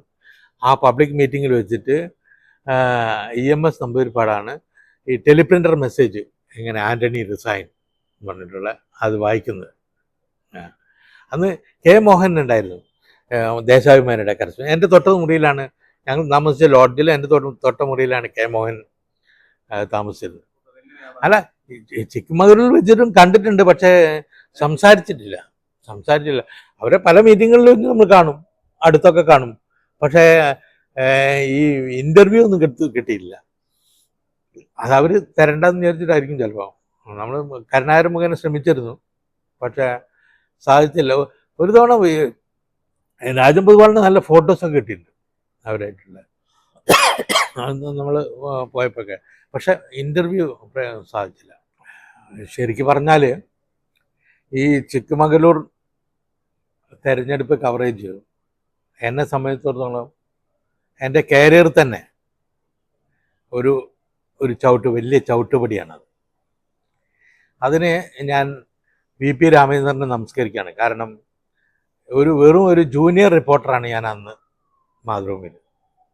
77 ഒരു കറസ്പോണ്ടൻ്റാണ് ഞാൻ. അവിടുന്ന് ഒരു കൊല്ലം കഴിയുമ്പം തന്നെ എന്നെ വളരെ ചരിത്ര പ്രാധാന്യമുള്ള ഒരു തെരഞ്ഞെടുപ്പ് കവർ ചെയ്യാൻ സമ്മതിച്ചു എന്നുള്ളത് ഞാൻ വളരെ നന്ദിയോട് തന്നെ അനുസ്മരിക്കുന്നു. ഇന്ദിരാഗാന്ധിയെ സംബന്ധിച്ചിടത്തോളം ഒരു ജീവൻ മരണ പോരാട്ടമാണ്. അവിടെ അവർ മത്സരിച്ചത് വീരേന്ദ്ര പാട്ടീലിനോടാണ്. പിന്നെ എൻ്റയർ കേന്ദ്ര ഗവൺമെൻറ് മെഷീനറി അവിടെ ഉണ്ടായിരുന്നു. അതിൽ വളരെ പ്രസിദ്ധനായിട്ടുള്ള, വളരെ സാമർഥ്യമുള്ള എസ് കെ പാട്ടീലിനെ പോലും അദ്ദേഹത്തിൻ്റെ ബോംബെയിൽ തോൽപ്പിച്ചിട്ടുള്ള, എസ് കെ പാട്ടീലിനെ പോലെ വളരെ വലിയൊരാളെ ബോംബെയിൽ തോൽപ്പിച്ചിട്ടുള്ള ജോർജ് ഫെർണാണ്ടസാണ് തെരഞ്ഞെടുപ്പിൻ്റെ ചുക്കാൻ. പിന്നെ ചിക്മംഗ്ലൂർ എന്ന് പറഞ്ഞാൽ കോൺഗ്രസ് കോട്ടയാണെന്ന്. എന്നാലും മറ്റ് ഇന്ദിരാഗാന്ധിക്കെതിരായിട്ടുള്ള ഒരു വേവ് വടക്കേ ഇന്ത്യയിൽ ആഞ്ഞടിച്ചെങ്കിലും അടിക്കാത്തൊരു സ്ഥലമാണ് ഇവിടെ. പക്ഷെ അവിടെ പോലും പിന്നീട് കോൺഗ്രസിനെതിരായുള്ള വികാരം ഉണ്ടാവുമെന്ന് പ്രതീക്ഷിക്കേണ്ടതാണ്. അങ്ങനത്തെ ഒരു സന്ദർഭത്തിൽ നടക്കുന്ന ഇലക്ഷൻ. അപ്പോൾ ആ ഇലക്ഷനിൽ നന്നായിട്ട് അതിൻ്റെ എല്ലാ എരിവും പുളിയും ചേർത്ത് റിപ്പോർട്ട് ചെയ്യാൻ സാധിച്ചു എന്നുള്ളത് അന്നത്തെ ചെറുപ്പമാണ് കേട്ടോ. അപ്പോൾ അത് സാധിച്ചു എന്നുള്ളത് ഒരു വലിയ, ഇപ്പോഴും ഞാനത് വലിയ കാര്യമായിട്ട് കാണുന്ന ഒരു വലിയൊരു വഴിത്തിരിവാണ് എൻ്റെ കരിയറിലത്. അപ്പോൾ അതിൽ വേറൊരു കാര്യം കൊണ്ടുണ്ട്. ആ ഇലക്ഷൻ ജയിക്കുന്നൊരു ഇതുണ്ട്. അവിടുത്തെ താലൂക്ക് ഓഫീസിലാണ്, ചിക്മംഗ്ലൂർ താലൂക്ക് ഓഫീസിലാണ് ഈ വോട്ടെണ്ണുന്നത്. ഒരു ദിവസം നീണ്ടു നിൽക്കുന്ന വോട്ടെണ്ണല്ല. ഇന്നത്തെ പോലെ പെട്ടെന്ന് ഉള്ള ഇതല്ല. ഇന്നിപ്പോൾ 12 മണിയാകുമ്പോഴേക്ക് ഓട്ടോമേഷൻ ഒന്നുമില്ല. എങ്ങനെയാണ് അതിനിടയിൽ തർക്കം ഉണ്ടാവും, ലേലുണ്ടാവും, ഇങ്ങനെയൊക്കെ ആയിട്ടാണ്. അപ്പോൾ ചീഫ് ഏജൻറ്റ് കെ കരുണാകരനാണ്. അപ്പോൾ വോട്ടെണ്ണി ഇങ്ങനെ ഓരോ തവണ വോട്ടെണ്ണുമ്പോഴും പുറത്തേക്ക് വന്നിട്ട് കരുണാകരൻ പറയും ഇത്ര വോട്ടെണ്ണു. അങ്ങനെ അതുപോലെ തന്നെ ഒരു വസന്ത് സാത്തെ വന്നിട്ട് പറയും. അങ്ങനെ കുറേ പേരുണ്ട്. പ്രണബ് മുഖർജി വന്നിട്ട് പറയും അങ്ങനെ ഇത്ര വോട്ടിനുമില്ല. അങ്ങനെ അവരിങ്ങനെ പറഞ്ഞുകൊണ്ടേയിരിക്കും, ഇങ്ങനെ പുറത്തും അകത്തും ഒക്കെ നിന്നിട്ട്. അങ്ങനെ അവസാനം ലാസ്റ്റ് ഇതായപ്പം ഈ കരുണാകരൻ വന്നിട്ട് പിന്നെ പറയാണ് മിസ്സസ് ഗാന്ധി 77,000 എന്തോ ഒരു എക്സാക്റ്റ് ഫിഗർ പറയും, അതിന് ജയിച്ചിരിക്കുകയാണ് എന്ന് പറയാം. അത് പറഞ്ഞ സമയത്ത് ഒരു ബ്യൂഗിൾ അങ്ങനെയുള്ള അത് വിളിച്ചുകൊണ്ട് ഇയാൾ വസന്ത് സാത്തെ, അത് കഴിഞ്ഞിട്ട് ഇവരെല്ലാം കൂടി ഒരു ഡാൻസ് അതിൻ്റെ മുകളിൽ, കരുണാകരൻ ഡാൻസ് ഇല്ല, ഇവരെല്ലാം കൂടെ അതിൻ്റെ മുകളിൽ അതൊക്കെ ചിത്രീകരിച്ചുകൊണ്ട് നമ്മൾ രാജഗോപാലിൻ്റെ ഫോട്ടോ ഉണ്ട്, നമ്മൾ എഴുതി. അങ്ങനെയുള്ള പല രംഗങ്ങളും സന്ദർഭങ്ങളും ഒക്കെ ഈ ഇലക്ഷനിൽ കൊണ്ടുവന്നു. പിന്നെ ഓരോ സ്ഥലങ്ങളിലെയും പാർട്ടിയുടെ സ്ഥിതി എവിഡൻ്റ് ആയിരുന്നു. ഇന്ദിരാഗാന്ധി ജയിക്കുന്നുള്ളത് നേരത്തെ ആയിരുന്നു. പക്ഷെ പ്രചരണത്തിൻ്റെ ഒരു ഊക്ക് മറുഭാഗത്തായിരുന്നു. പിന്നെ ഇടയ്ക്ക് ഇവർ തമ്മിൽ തെറ്റിയും കൂടെയുള്ള ഇവർ തമ്മിൽ പിണങ്ങിയല്ലോ, അതും കൂടെ ഇലക്ഷനെ ബാധിക്കുമെന്നുള്ളൊരു ആശങ്കയുണ്ടായിരുന്നു. അങ്ങനെയൊക്കെയുള്ള അപ്പോൾ ആ ഇലക്ഷൻ കഴിഞ്ഞിട്ട് എന്താ ഉണ്ടായതെന്ന് വെച്ചാൽ, ഇലക്ഷൻ കഴിഞ്ഞ് ഇന്ദിരാഗാന്ധിക്ക് അവിടെ ഇരിക്കാൻ പറ്റില്ല പാർലമെൻറ്റിൽ ചെന്നിട്ട്. അപ്പോഴേക്ക് അദ്ദേഹത്തിനെതിരെ അവർക്കെതിരെ ഒരു അവകാശ പ്രമേയം കൊണ്ടുവന്നു. അവകാശ പ്രമേയം എന്താണെന്ന് വെച്ചാൽ, ഇവർ പ്രധാനമന്ത്രിയായിരുന്ന സമയത്ത് പിന്നെ അവിടെ ഈ കാർ ഇഷ്യൂ ഉണ്ടല്ലോ, മാരുതി കാർ ഇഷ്യൂ, മാരുതി അല്ല, അന്ന് വേറെന്തോ പേര് പറയും. അപ്പോൾ അത് സഞ്ജയ് ഗാന്ധിയുടെ കാർ, ആ ഇഷ്യൂവിൻ്റെ പുറത്ത് ഒരു പാർലമെൻ്ററി കമ്മിറ്റി, ആ പാർലമെൻ്ററി കമ്മിറ്റിയിൽ സംബന്ധിച്ച് ഇന്ദിരാഗാന്ധി അതിൻ്റെ എൻക്വയറിയോ അങ്ങനെ എന്തോ തടസ്സം ചെയ്തു എന്നൊക്കെ പറഞ്ഞിട്ട് പാർലമെൻ്ററി കമ്മിറ്റിയുടെ പ്രിവിലേജിൽ ഈ കാർ ഇഷ്യൂ സംബന്ധിച്ചിട്ട് ഇടപെട്ടു എന്ന് പറഞ്ഞിട്ട് ഒരു അവകാശ പ്രമേയം വന്നു. ആ അവകാശ പ്രമേയം കൊണ്ടുവന്ന് ഒരു പുറത്താക്കി. മെമ്പറായി വന്നുള്ള ആൾ ജനങ്ങൾ എലക്ട് ചെയ്ത്, ഇത്രയും വലിയ ഇലക്ഷൻ കഴിഞ്ഞ് എലക്ട് ചെയ്ത ആൾ, അതിൻ്റെ കൃത്യമായിട്ടുള്ളത് എന്താണെന്ന് പറയും, എനിക്ക് അതിൻ്റെ ഓർമ്മയിൽ വരുന്നില്ല. എന്തായാലും അവകാശ പ്രമേയമാണ്. അതൊരു പ്രിവിലേജ് ഇഷ്യൂവിൽ പ്രധാനമന്ത്രി എന്ന നിലയിൽ ഇവർ ഇടപെട്ടു. മകൻ്റെ ഒരു കാർ, മകൻ്റെ ഒരു കാർ വ്യവസായം ഹരിയാനയിൽ, അത് സംബന്ധിച്ചുള്ള ഇതായിരുന്നു. അതിൻ്റെ ഒരു പ്രിവിലേജ് ഇഷ്യൂവിൽ ഇവരിടപെട്ടു എന്ന് പറഞ്ഞിട്ട് അവർക്കെതിരെ അവകാശ പ്രമേയം വന്നു. അങ്ങനെ ആ അവകാശ പ്രമേയം പാസ്സാക്കിയിട്ടാണ് പുറത്താക്കുന്നത്. ഇവർക്ക് അവിടെ ഇരിക്കാൻ പറ്റിയില്ല, ഇരിക്കാൻ സമ്മതിച്ചില്ല. അതാണ് ഉണ്ടായത്. പിന്നീട് 79 മുതൽ 80 വരെ ഞാൻ പാലക്കാട്ടാണല്ലോ. അപ്പോൾ പാലക്കാട് 80-ലെ ഇലക്ഷൻ നടക്കുക.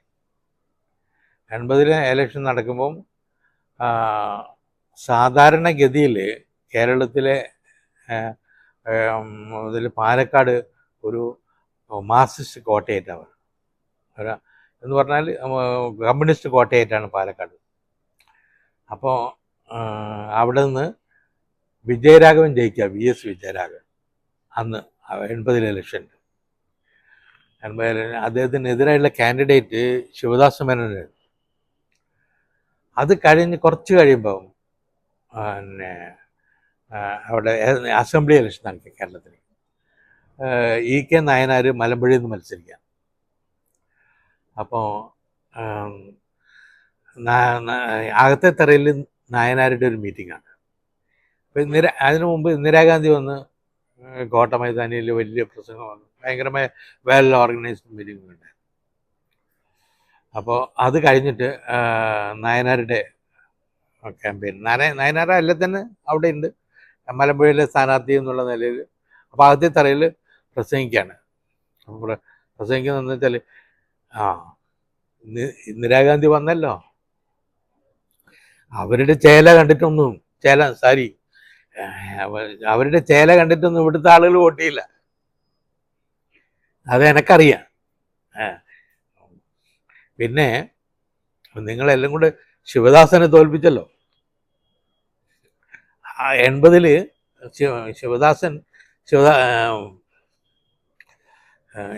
ശിവദാസ് മേനോൻ വിജയരാഘവനെതിരെ മത്സരിച്ച് തോറ്റു പാർലമെന്റിൽ. അപ്പോൾ ആ കാര്യമാണ് പറയുന്നത്. അപ്പോൾ അല്ല, ഞാൻ പറയുന്നത് എന്താണെന്ന് വെച്ചാൽ, നായനാരുടെ ഒരു പ്രസംഗ ശൈലി, തമാശയൊക്കെ പറഞ്ഞ് ഭയങ്കര കയ്യടിയാ. അപ്പോൾ എന്നാലും നിങ്ങളൊക്കെ കമ്മ്യൂണിസ്റ്റ് പാർട്ടിയുടെ കൂടെയാണ് എനിക്കറിയാം. ആ രീതിയിലാണ് പ്രസംഗം. അങ്ങനെ ഒരു ആളുകളൊക്കെ ഇളക്കി പറഞ്ഞ് ഒരുപാട് തമാശയൊക്കെ പറഞ്ഞിട്ട് അങ്ങനെ പ്രസംഗം. അപ്പോൾ അതിനകത്ത് എനിക്ക് സ്ട്രൈക്ക് ചെയ്ത ഒരു വാക്ക് ഇതാണ്, ഇന്ദിരാഗാന്ധിയുടെ ചേല കണ്ടിട്ടൊന്നും നിങ്ങൾ വോട്ടിയില്ല. അവിടെ അത് ഞാനവിടെ 81-ലാണല്ലോ എത്തിയത്. 81-ലെത്തി. അപ്പോൾ 82-ല് ഇന്ദിരാഗാന്ധി സോവിയറ്റ് യൂണിയനിലേക്ക് ഒരു യാത്രയുണ്ട്. സോവിയറ്റ്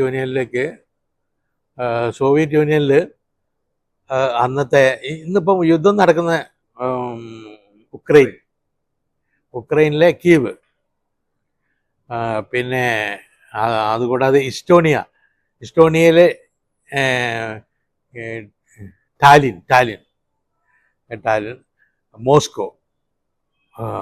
മോസ്കോ, ടാലിൻ, കീവ്, ഈ 3 സ്ഥലത്തേക്കാണ് യാത്ര. ഇന്ദിരാഗാന്ധിയുടെ യാത്രയാണ് സോവിയറ്റ് യൂണിയനിലേക്ക് യാത്ര. അതുമൊക്കെ ഭയങ്കര പിക്ചറക്സ് ആയിട്ടുള്ള കുറെ കാര്യങ്ങളുണ്ട്. അതെന്താ വെച്ചാൽ ഇന്ദിരാഗാന്ധി അവിടെ ചെന്നിറങ്ങിയ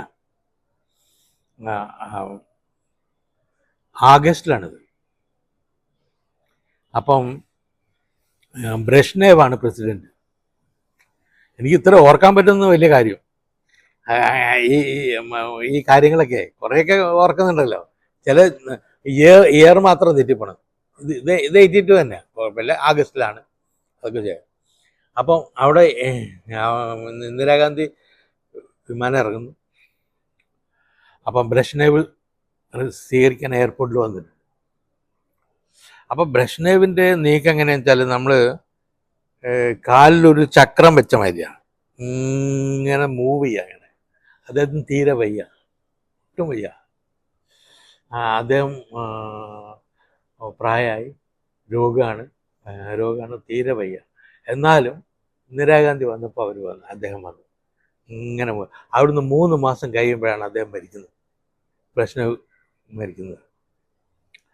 അങ്ങനെ അദ്ദേഹം അത് കൂടാതെ മറ്റേ ഇതുണ്ടല്ലോ, ഈ പാനോപചാരം, നേതാക്കൾ തമ്മിലുള്ള, അതിനും അദ്ദേഹം വന്നു. അതിനൊക്കെ അദ്ദേഹം വരുന്നത് ആളുകൾ താങ്ങിപ്പിടിച്ചാണ്. അങ്ങനെ തീരെ വയ്യ. പക്ഷെ അതിൻ്റെ ഒരു പാശ്ചാത്തലം എന്താണെന്ന് വെച്ചാൽ, റഷ്യക്ക് അന്ന് ഇന്ത്യയോടുണ്ടായിരുന്ന വലിയ ബന്ധം. അപ്പോൾ ഇന്ത്യയെ അത്രയും വലുതായിട്ട് അവർ കണ്ടിരുന്നു. അപ്പോൾ ഇന്ത്യയുടെ ഏറ്റവും വലിയ സുഹൃത്ത് അതവർ പ്രകടമാക്കിയിട്ട് തന്നെയാണ്. ഇന്ദിരാഗാന്ധിയുടെ ആ ടൂറിൽ മുഴുവൻ സോവിയറ്റ് യൂണിയനാണ്. അതിലിപ്പോൾ എന്ന് വെച്ചാൽ എന്നെ മറ്റേ ഈ പ്രധാനമന്ത്രിയുടെ ടൂറിൽ അവർ ഒരു ചുരുക്കം ചില ജേർണലിസ്റ്റുകളെ കൊണ്ടുപോകും സാധാരണ. ഇന്ദിരാഗാന്ധിയുടെ ഈ ടൂറിൽ പിന്നീടുള്ള അമേരിക്കൻ പ്രസിഡന്റുമാരുടെയും പ്രധാനമന്ത്രിമാരുടെയും ടൂറിലൊക്കെ 10-40 പേര് വരെ ഉണ്ടാവാറുണ്ട്. ഇന്ദിരാഗാന്ധിയുടെ ടൂറിൽ അന്ന് ഞങ്ങൾ 6 പേരുണ്ടായിരുന്നു, 6 ജേർണലിസ്റ്റുകൾ. ഒന്ന് ഞാൻ, ഒന്ന് ഹിന്ദു എന്നൊരു കറസ്പോണ്ടൻറ്റ്, പിന്നെ ഒന്ന് PTIയുടെ കറസ്പോണ്ടൻറ്റ്, ഒന്ന് UNIയുടെ കറസ്പോണ്ടൻറ്റ്, പിന്നെ രാജസ്ഥാൻ പത്രികയുടെ ഒരു കറസ്പോണ്ടൻറ്റ്. രാജസ്ഥാൻ പത്രികയുടെ കറസ്പോണ്ടൻ്റ് എന്ന് പറഞ്ഞാൽ അദ്ദേഹം MP കൂടിയാണ്. എന്തോ ഗുരു എന്നാണ് അദ്ദേഹത്തിൻ്റെ പേര്. ഗുരു അതിൻ്റെ പിന്നെ വേറെ തോന്നുന്നുണ്ട്, ഗുരു എന്തോ പറഞ്ഞു, അതായത് മെമ്പർ ഓഫ് പാർലമെൻറ്റ് കൂടിയാണ്. അങ്ങനെ 6 പേരാണ് ആ ജേർണലിസ്റ്റുകൾ ആർപ്പാടുള്ളത് അതിനകത്ത്. പിന്നെ ഇവിടെ മറ്റ് അതിനുശേഷമുള്ള പല പ്രധാനമന്ത്രിമാരുടെ കൂടെയും പ്രസിഡന്റുമാരുടെ ഒക്കെ പോണ്ട്. അതിനകത്തൊക്കെ 30-ലൊക്കെ മേലെ കറസ്പോണ്ടൻസ് ഒക്കെ ഉണ്ടാവും. എല്ലാ ഭാഗത്തുനിന്നുള്ള ആളുകളൊക്കെ ഉണ്ടാവുമല്ലോ, ഫോട്ടോഗ്രാഫേഴ്സ് ഉണ്ടാവും, അങ്ങനെയൊക്കെ ഉണ്ടാവും. അങ്ങനെ ഇത് ഇത്ര ഉണ്ടായിരുന്നല്ലോ. അങ്ങനെ അതാണ് എൻ്റെ ആദ്യത്തെ വിദേശയാത്ര, അതും മിസ്സിസ് ഗാന്ധിയോടൊപ്പം. എനിക്ക് ഒന്നും അറിയില്ല കേട്ടോ. അതായത് അന്ന് എനിക്ക് PIB അക്രഡിറ്റേഷൻ ഇല്ല, പിന്നെ പാസ്പോർട്ടില്ല എന്നെ സെലക്ട് ചെയ്യുന്ന സമയത്ത്. അപ്പം വിത്തിൻ എ വീക്കാണ് എല്ലാ സംഗതിയും നടക്കുന്നത്. ഒരു വീക്കല്ല, 2 വീക്സ്, 2 ആഴ്ച ഉണ്ടാവും തോന്നുന്നു. 2 ആഴ്ച മുമ്പാണ് എൻ്റെ പേരൊക്കെ വന്ന് ഇങ്ങനെ സെലക്ട് ചെയ്തെന്നൊക്കെ പറഞ്ഞിട്ടുള്ളത്. അതൊക്കെ ഒന്ന് അപ്പോൾ എന്നിട്ട് പാസ്പോർട്ട് കിട്ടണം. അപ്പോൾ പാസ്പോർട്ട് കിട്ടണം. അന്ന് AR റഹീമാണ് അന്ന് വിദേശകാര്യ സഹമന്ത്രി. അദ്ദേഹത്തിൻ്റെ അടുത്ത് പോയി. അപ്പോൾ അവിടുന്ന് തന്നെ എല്ലാം വിളിച്ചൊക്കെ പറഞ്ഞ് അപ്പം നേരെ ഇവിടെ ചെന്ന് അപ്പം തന്നെ അന്നേരം തന്നെ പാസ്പോർട്ട് എഴുതി. അതായത് 11 മണിക്ക് ആപ്ലിക്കേഷൻ കൊടുത്ത് 3 മണിക്ക് പാസ്പോർട്ട് തന്നു. പക്ഷേ എനിക്ക് PIB അക്രഡിറ്റേഷൻ ഇല്ല. PIB അക്രഡിറ്റേഷൻ അങ്ങനെ പെട്ടെന്ന് കിട്ടാൻ ഇതുപോലെ എഴുതി തരാൻ പറ്റില്ല. അത് കൊല്ലത്തിലൊരിക്കലും അവർ ഇഷ്യൂ ചെയ്യുന്നതാണ്. അപ്പം ഈ പാസ്പോർട്ടും ഈ പരിപാടിക്ക് വേണ്ടി മാത്രമുള്ള പാസ്പോർട്ടാണ്. അല്ലാതെ അങ്ങനെ നമ്മൾ 1 കൊല്ലത്തേക്ക് 5 കൊല്ലത്തേക്ക് 10 കൊല്ലത്തേക്കുള്ള അതല്ല. അപ്പം അതിന് വേണ്ടിയിട്ട് ഇത് വേണം, പോലീസ് വെരിഫിക്കേഷൻ വേണം. ഈ പോലീസ് വെരിഫിക്കേഷൻ വരുന്നേ ഇല്ല. പോലീസ് വെരിഫിക്കേഷൻ പിന്നെ വരുന്നത് നമ്മൾ യാത്ര പുറപ്പെടുന്നതിൻ്റെ ഒരു 2 ദിവസം ഭയങ്കര ടെൻഷനായിരുന്നു. ഇത് വരുന്നില്ലല്ലോ. അതിന് ശേഷം നമുക്ക് ടിക്കറ്റ് കിട്ടുള്ളൂ. എയർ ടിക്കറ്റ് ഉണ്ടല്ലോ, എയർ ടിക്കറ്റ് അവിടെ ചെന്ന് വാങ്ങണം. ഇപ്പൊന്നും അങ്ങനെയല്ല. എയർപോർട്ടിലല്ല, എയർ ഇന്ത്യ പോയിട്ട് വാങ്ങണം. പിന്നെ അതിലുള്ള മറ്റ് പല വെരിഫിക്കേഷൻ ഉണ്ട്. അതൊക്കെ മറ്റേ ഇവരുടെ SPGയുടെ വെരിഫിക്കേഷൻ അതൊക്കെ ഉണ്ട്. അതെല്ലാം SPG അല്ല, അന്ന് വേറെന്താണ്, ഇന്ദിരാഗാന്ധിയുടെ സെക്യൂരിറ്റി. പക്ഷെ അതെല്ലാം ശരിയായി പോകാൻ നേരം. അത് ആദ്യത്തെ വിദേശ യാത്രയാണ് അത്. അപ്പോൾ നമ്മൾ വിമാനത്തിനകത്ത് കയറിയിട്ട് ഒരു പതിവ് ഇതുണ്ട്. ഇന്ദിരാഗാന്ധി അല്ല, ബാക്കി എല്ലാവരും തന്നെ, പ്രധാനമന്ത്രി വന്ന പാട് തന്നെ പത്രക്കാരൊക്കെ ഒന്ന് കാണും. പത്രക്കാരെ മാത്രമല്ല, അതിനകത്തുള്ള മറ്റു ഉദ്യോഗസ്ഥന്മാർ, സെക്യൂരിറ്റി തുടങ്ങിയില്ല, അവരിടയിൽ കൂടി ഒന്ന് നടക്കും. ഇവിടെ കണ്ടില്ല മീറ്റിങ്ങിലൊക്കെ, അത് മീറ്റിംഗ് കഴിഞ്ഞാൽ മോദി നടക്കുന്നത്, അതുപോലെ ഒരു നടത്തും. അങ്ങനെ പത്രക്കാരുടെ ഇടയിലേക്ക് വന്നപ്പോൾ ഞാൻ ഒരച്ഛൻ മകൾക്ക് അയച്ച കത്തുകൾ എന്ന് പറഞ്ഞിട്ട് മാതൃഭൂമിയുടെ പ്രസിദ്ധീകരണമുണ്ട്. അത് ഞാൻ കൈ കരുതുന്നു, ഞാൻ കൽപ്പിച്ചിട്ട് കൈ വെച്ചതാണ്. അത് അവർക്ക് കൊടുത്തു. അതായത് നെഹ്റുവിൻ്റെയും ഇവരുടെയൊക്കെ പബ്ലിക്കേഷൻ്റെ ഇത് മാതൃഭൂമിക്കാണ് കേരളത്തിൽ, മലയാളത്തിൽ. അപ്പോൾ ഇത് ഞാൻ അവർക്ക് കൊടുത്തു. അവരൊന്ന് നോക്കി. അപ്പോൾ എന്നോട് കേശവമേനെ പറ്റി ചോദിച്ചു. KP കേശവമേനെ അവർക്ക് നന്നായിട്ട് അറിയാം. Is all right.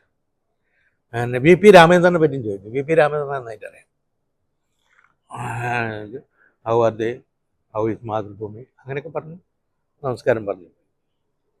അതാണ് ഫസ്റ്റ് മീറ്റിംഗ്, അവരായിട്ട് സംസാരിക്കുന്ന ഒരു മീറ്റിംഗ്. അപ്പോൾ അത് കഴിഞ്ഞ് ഞങ്ങൾ ആദ്യം മോസ്കോയിലെ മീറ്റിങ്ങുകളും മറ്റതും, ഈ പാനോപചാരവും, പിന്നെ പല സ്ഥലങ്ങളിലുള്ള മറ്റ് ട്രേഡ് മീറ്റിംഗ്, ഒപ്പുവെക്കൽ, കരാറുകൾ ഒപ്പുവെക്കൽ, മറ്റേതൊക്കെ പർച്ചേസസ്, നമ്മൾ വിമാനം മറ്റുള്ള കാര്യങ്ങളൊക്കെ അവിടുന്ന് വാങ്ങുന്നുണ്ടല്ലോ, യുദ്ധവിമാനങ്ങളും മറ്റുള്ളതൊക്കെ, അതൊക്കെ സംബന്ധിച്ചുള്ള എന്തൊക്കെയോ സംഗതികളുണ്ടായിരുന്നു. അതിലൊക്കെ ഒപ്പുവെക്കും. അങ്ങനെയുള്ള അതിനുള്ള ഉദ്യോഗസ്ഥന്മാരും കൂടെയില്ല, അവരും മന്ത്രിമാരും, ഏതോ ഒരു മന്ത്രി ഉണ്ടായിരുന്നു.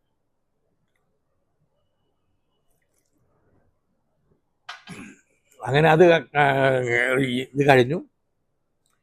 അത് കഴിഞ്ഞിട്ട് പിന്നെ ടാലിൻ എന്ന് പറഞ്ഞ സ്ഥലത്ത് പോയി. അത് ശരിക്കും പറഞ്ഞാൽ ഒരു ഈസ്റ്റ് യൂറോപ്യൻ കൺട്രിയോട് ചേർന്നുകൊണ്ടുള്ള സ്ഥലമാണത്. അതിൻ്റെ അങ്ങേപ്പുറത്ത് ഫിൻലാൻഡാണ്. അവിടെ പോയി അവിടെയൊക്കെ ഈ ഫാക്ടറികളും മറ്റതൊക്കെ ഉണ്ട്. ഈ യുദ്ധ ആംസ് അമ്യൂണിഷൻസൊക്കെ ഉള്ള അതിൻ്റെയൊക്കെ ഉണ്ട്. അത് കൂടുതലുള്ളത് ഇതിലാണ്, യുക്രൈനിലൊക്കെയാണ്. അപ്പോൾ ഉക്രൈനിൽ ചെന്നു. ഉക്രൈനിലാണ് ലാസ്റ്റ്, കീവിലാണ് അവസാനത്തെ. ആ കീവിൽ നമ്മൾ നേരെ മടങ്ങാം അവിടുന്ന് ഡൽഹിക്ക്. അപ്പോൾ അതിനു മുമ്പ് ഇവരുടെ ഒഫീഷ്യലായാലെല്ലാം കഴിഞ്ഞതിന് ശേഷം ഒരു ഷോപ്പിംഗ് ഉണ്ട്. അപ്പോൾ ആ ഷോപ്പിങ്ങിന് നമ്മളെ വഴിക്ക് വരെ അവസാനം നമ്മൾ എത്തിപ്പെട്ടത് ഇന്ദിരാഗാന്ധി ഷോപ്പ് ചെയ്യുന്ന അതേ സ്ഥലത്താണ്, ആ ഏരിയയിൽ തന്നെ വന്നു. ഇന്നത്തെ മാതിരി ഒരു സെക്യൂരിറ്റി അങ്ങനെ നമ്മൾ അകറ്റി നിർത്തുക അങ്ങനെയൊന്നുമില്ല. ഇന്ന് ആ ഭാഗത്തേക്ക് പോകാൻ നമുക്കില്ല. ഇവരെവിടെയോ നമ്മളെവിടെയോ ഒക്കെയാണ് ഇപ്പോഴത്തെ നിലയിൽ. അന്ന് നമ്മൾ ആ ഇവർ ഷോപ്പ് ചെയ്യുന്ന അതേ ഇതിലേക്ക് തന്നെ നമ്മൾ കയറി ചെന്നു.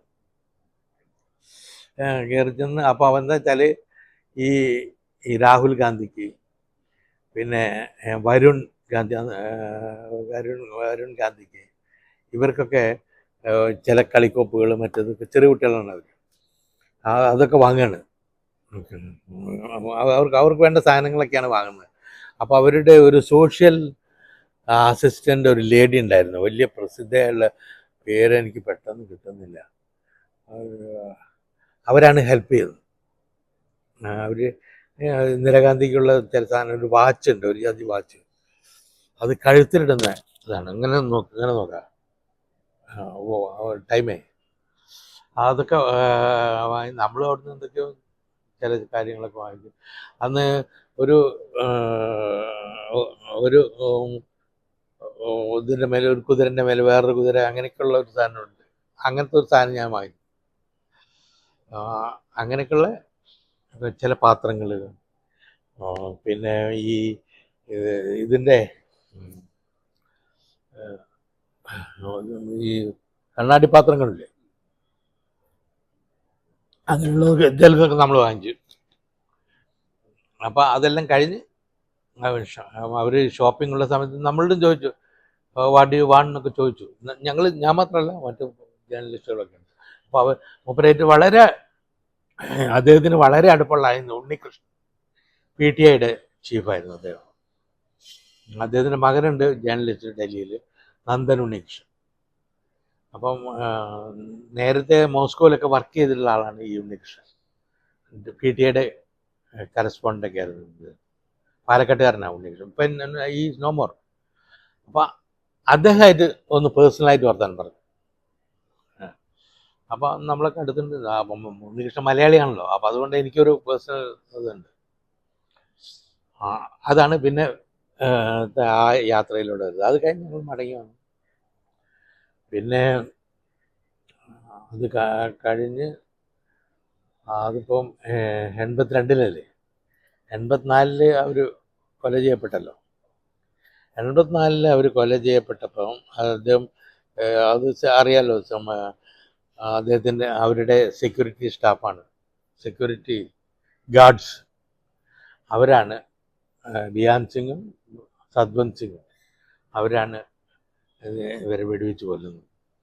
അപ്പോൾ ഈ കൊന്നു എന്നുള്ള വാർത്ത ഞാൻ അറിയുന്നത് ചാണ്ഡിഗറിൽ വെച്ചിട്ടാണ്. അപ്പോൾ ചാണ്ഡിഗറിൽ ഞങ്ങളുടെ ബിസിനസ് എക്സിക്യൂട്ടീവ് ഉണ്ട്, ബിസിനസ് ഹെഡ്, ഒരു മീത സാങ്വി എന്ന് പറഞ്ഞു. അവരുടെ കൂടെ അവിടെ ഈ ഓസ്വാൾ മിൽസ് ഉണ്ട്. അവിടെ ഓസ്വാൾ മിൽസ്, അതുപോലെ ചില ബിസിനസ്സുകാരുണ്ട്. അവരുടെ ഒരു പരസ്യത്തിന് വേണ്ടിയിട്ട് അവരായിട്ട് ഒന്ന് സംസാരിച്ചിട്ട്, അപ്പോൾ അവരുടെ കൂടെ പോയതേ. അപ്പോൾ അവിടെ ഞങ്ങൾ ഭക്ഷണം കഴിച്ചുകൊണ്ടിരിക്കുമ്പോൾ ആണ് റേഡിയോയിൽ കേൾക്കാം ഇങ്ങനെ ഇന്ദിരാഗാന്ധി ഷോട്ട് ഡെഡ് എന്നുള്ളത്. അപ്പോൾ ഭാഗ്യത്തിന് ഞങ്ങളുടെ കയ്യിൽ റിട്ടേൺ ടിക്കറ്റ് ഉണ്ടായിരുന്നു. അന്ന് വൈകുന്നേരം 4 മണിക്കുള്ള ഫ്ലൈറ്റിനുള്ള ടിക്കറ്റ് ഉണ്ടായിരുന്നു. അപ്പം പിന്നെ ഭക്ഷണം കഴിച്ച് ഉടനത്തിന് ഞങ്ങൾ എയർപോർട്ടിൽ പോയി. കാരണം അറിയാം, പിന്നെ എല്ലാവരും കൂടെ വന്ന് ഇപ്പോൾ മിനിസ്റ്റേഴ്സും മറ്റൊക്കെ വന്നു കഴിഞ്ഞാൽ ടിക്കറ്റ് ഉണ്ടെന്ന് പറഞ്ഞ കാര്യമില്ല. അവരാദ്യം പോയി നമ്മളവിടെ കിടക്കും, എങ്ങനെയാണെന്നറിയില്ല. പക്ഷെ നമുക്ക് വരാൻ പറ്റി. വന്ന് നോക്കുമ്പോൾ ഡൽഹി ഒരു ഉറങ്ങിക്കിടക്കുന്ന മാതിരിയുണ്ട്. അന്നേരം അതിൻ്റെ പിറ്റേന്നാണ് പിന്നെ ലഹളയൊക്കെ തുടങ്ങി. ഞാനന്ന് താമസിക്കുന്നത് ഡൽഹിയിലെ നാരായണ എന്ന് പറഞ്ഞ സ്ഥലത്താണ്. നാരായണ ഒരു ഇൻഡസ്ട്രിയൽ ഏരിയയാണ് അവിടെ. അപ്പം രാവിലെ നോക്കുമ്പോൾ കുറേ ആളുകൾ എന്തൊക്കെയോ ലൂട്ട് ചെയ്തിട്ട് കൊണ്ടുപോവുക. ആ കൂട്ടത്തിൽ ഒരു ക്രൗൺ TV എന്ന് പറഞ്ഞൊന്നുണ്ടായിരുന്നു. ക്രൗൺ TV അന്ന് അവിടെ ഡൽഹിയിലൊക്കെ വളരെ പ്രസിദ്ധമായിരുന്നു ക്രൗൺ TV. അതൊരു സർദാർജിൻ്റെയാണ്. ഈ TV ഒക്കെ എടുത്ത് ആളുകൾ ഇങ്ങനെ പോകും. അതിൻ്റെ അടുത്ത് ഞങ്ങളുടെ വീടിൻ്റെ അങ്ങേപ്പുറത്തൊരു ഗ്രാമമാണ്. ആ ഗ്രാമം നിന്നുള്ള ആളുകൾ വന്നിട്ട് ഈ ഷോപ്പുകളൊക്കെ ലൂട്ട് ചെയ്ത് കൊണ്ടുപോകുക. അതുപോലെ ഈ ഇവരുടെ ഒക്കെ വീടുകൾ കത്തിക്കുകയും കാറുകൾ കത്തിക്കുകയും ഒക്കെ ആയിട്ട് സിഖുകാരുടെ. അപ്പോൾ സിഖുകാർക്കെതിരെ ഈ മറ്റേ പ്രക്ഷോഭം ഉണ്ടായിരുന്നല്ലോ,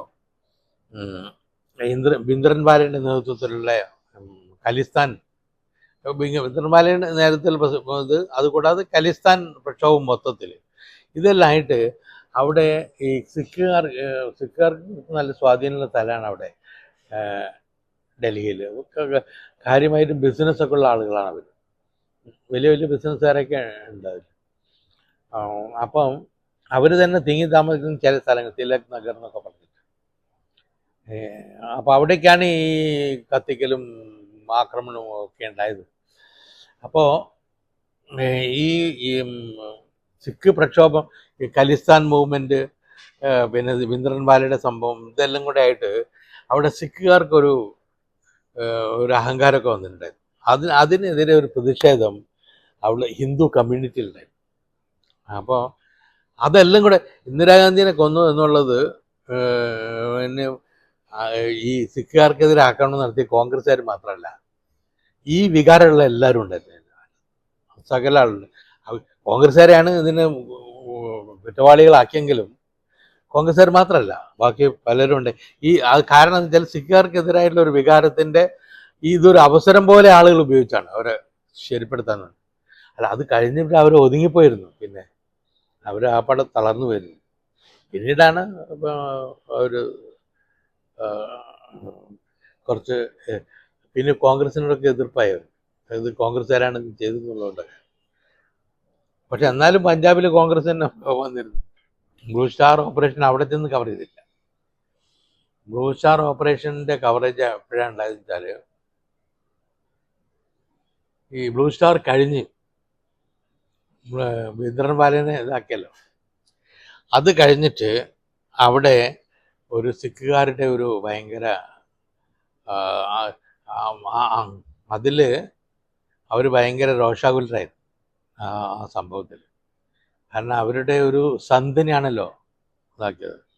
സന്ത് തീവ്രവാദിയോ മറ്റതോ അത് വേറെ കാര്യം. അപ്പോൾ അവിടെ ഒരു ചെറിയൊരു പ്രക്ഷോഭം അല്ലാതെ ഉണ്ടായിരുന്നു. അത് കവർ ചെയ്യാൻ വേണ്ടിയിട്ട് അവിടെ അമൃത്സറിൽ ചെന്ന് താമസിച്ചിട്ട് ഒരു 6-7 ദിവസം അവിടെ ചെന്ന് താമസിച്ച് അത് റിപ്പോർട്ട് ചെയ്തിട്ടുണ്ടായിരുന്നു. അപ്പോൾ ആ സമയത്ത് ഗോൾഡൻ ടെമ്പിളിലൊക്കെ പോയിട്ടുണ്ടായിരുന്നു. പക്ഷെ അവിടെ കുറച്ച് ഭയങ്കര സംഘർഷമയമായിട്ടുള്ള ഒരു അന്തരീക്ഷമായിരുന്നു അത്. അപ്പോൾ അവിടെ അവരുടെ കാര്യങ്ങൾ, അതിനെതിരെ ഗവൺമെൻറ്റിൻ്റെ കാര്യങ്ങൾ, അങ്ങനെയൊക്കെയുള്ള ചില കാര്യങ്ങളൊക്കെ ആയിട്ട് അവിടെ ബ്ലൂ സ്റ്റാർ നേരിട്ട് അവിടെ ആ സമയത്തൊന്നും അങ്ങോട്ട് പോയിട്ടേ ഇല്ല. മിക്കവാറും എന്താ വെച്ചാൽ അവിടെ അന്ന് വല്ലാത്തൊരു അന്തരീക്ഷമായിരുന്നു അത് പിന്നീടാണ്, അപ്പോഴും പറഞ്ഞതല്ല, അത് കുറച്ച് കഴിഞ്ഞിട്ടാണ് രാജീവ് ഗാന്ധി പറഞ്ഞത്. ഇതിനെപ്പറ്റി ഭയങ്കര അവർക്ക് തോന്നി ഇതൊരു തെറ്റായിപ്പോയി ഈ സംഭവം, അത് പാടില്ലായിരുന്നു. അപ്പോൾ അത് മറച്ചു വെക്കാൻ വേണ്ടിയിട്ട് ഇയാൾ പ്രയോഗിച്ചൊരു വാക്കാണത്. ഈ വൻമരങ്ങൾ വീഴുമ്പോൾ കുറച്ച് പരിക്കുകളൊക്കെ ഉണ്ടാവും എന്നവർ പറഞ്ഞു. അത് പിന്നെ അത് വലിയൊരു കുറ്റമായി. രാജീവ് ഗാന്ധി കാണിച്ച മണ്ടത്തരങ്ങളാണ്. പ്രധാനമന്ത്രി എന്ന നിലയിൽ അദ്ദേഹം കാണിച്ച മണ്ടത്തരങ്ങളുടെ ദോഷമാണ് ഇന്നിപ്പോൾ കോൺഗ്രസ് അനുഭവിക്കുന്നത്. അതിൽ നമ്പർ 1 അയോധ്യ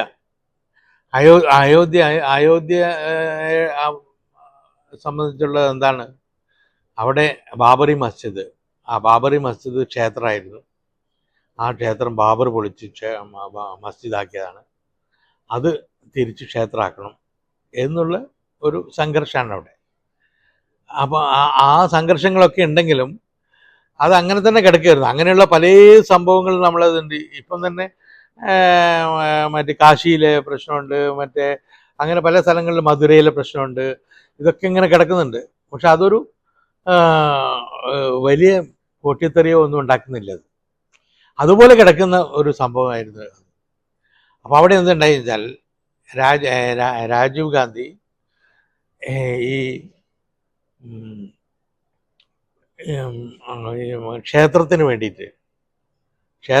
വേണ്ടിയിട്ട് ശിലാസ്ഥാപനം നടത്താൻ അനുമതി. അന്ന് അവിടുത്തെ മുഖ്യമന്ത്രി ND തിവാരിയായിരുന്നു, കോൺഗ്രസിൻ്റെ മുഖ്യമന്ത്രി. അപ്പോൾ ഇവിടെ ആഭ്യന്തരമന്ത്രി ബൂട്ടാ സിംഗ് ആയിരുന്നു. അപ്പോൾ രാജീവ് ഗാന്ധിയെ ഇതിന് പ്രേരിപ്പിച്ചത് അരുൺ നെഹ്റു അദ്ദേഹത്തിൻ്റെ വളരെ പേഴ്സണൽ ഫ്രണ്ടാണ്. അരുൺ നെഹ്റു അദ്ദേഹത്തിൻ്റെ കസിനും കൂടിയാണ്. അപ്പോൾ അദ്ദേഹത്തിൻ്റെ ഒരു പ്രേരണയും കൂടി ഉണ്ടായി എന്നാണ് പറയുന്നത്. അപ്പോൾ അങ്ങനെ അവിടെ ഈ രാമക്ഷേത്രത്തിന് ശിലാസ്ഥാപനം നടത്തി. അത് ഇവർ RSS അതുപോലെയുള്ള ഹിന്ദു വികാരങ്ങൾ ഇവരൊക്കെ ഉയർത്തിക്കൊണ്ടുവന്ന് വരുന്നതിലൊരു ആവശ്യമാണ് അവിടെ രാമക്ഷേത്രം പണിയണമെന്നുള്ളത്. അപ്പോൾ അതിന് ശിലാസ്ഥാപനം നടത്തിയെങ്കിലും പിന്നീട് അതിൻ്റെ ഒരു എന്തോ വിചാരിച്ചിട്ട് ക്ഷേത്രം പണിയാൻ സമ്മതിച്ചില്ല. ശിലാസ്ഥാപനം നടത്തിയപ്പം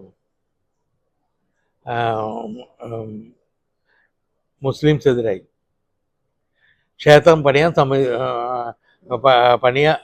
പണിയാൻ സമ്മതിക്കാതിരുന്നപ്പോൾ ഹിന്ദുക്കളും എതിരായി മുസ്ലിങ്ങളും എതിരായി. പ്രത്യേകിച്ചും വടക്കേ ഇന്ത്യയിൽ കോൺഗ്രസിനെ നയിച്ചിരുന്നത് മുഴുവൻ ബ്രാഹ്മണന്മാരാണ്. അവിടെ പിന്നോക്ക വിഭാഗക്കാരധികം സോഷ്യലിസ്റ്റ് ഭാഗത്താണ് ഉണ്ടായിരുന്നത്. അപ്പോൾ പിന്നോക്ക വിഭാഗക്കാരല്ല തന്നെ കോൺഗ്രസിനെതിരാണ്. ബ്രാഹ്മണന്മാരും പിന്നെ ദളിതരും മുസ്ലിങ്ങളും ഒക്കെയാണ് കോൺഗ്രസിൻ്റെ ബേസ്, അടിസ്ഥാനപരമായ ബേസ്.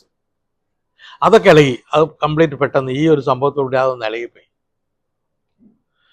അപ്പം അതങ്ങനെ പിന്നെ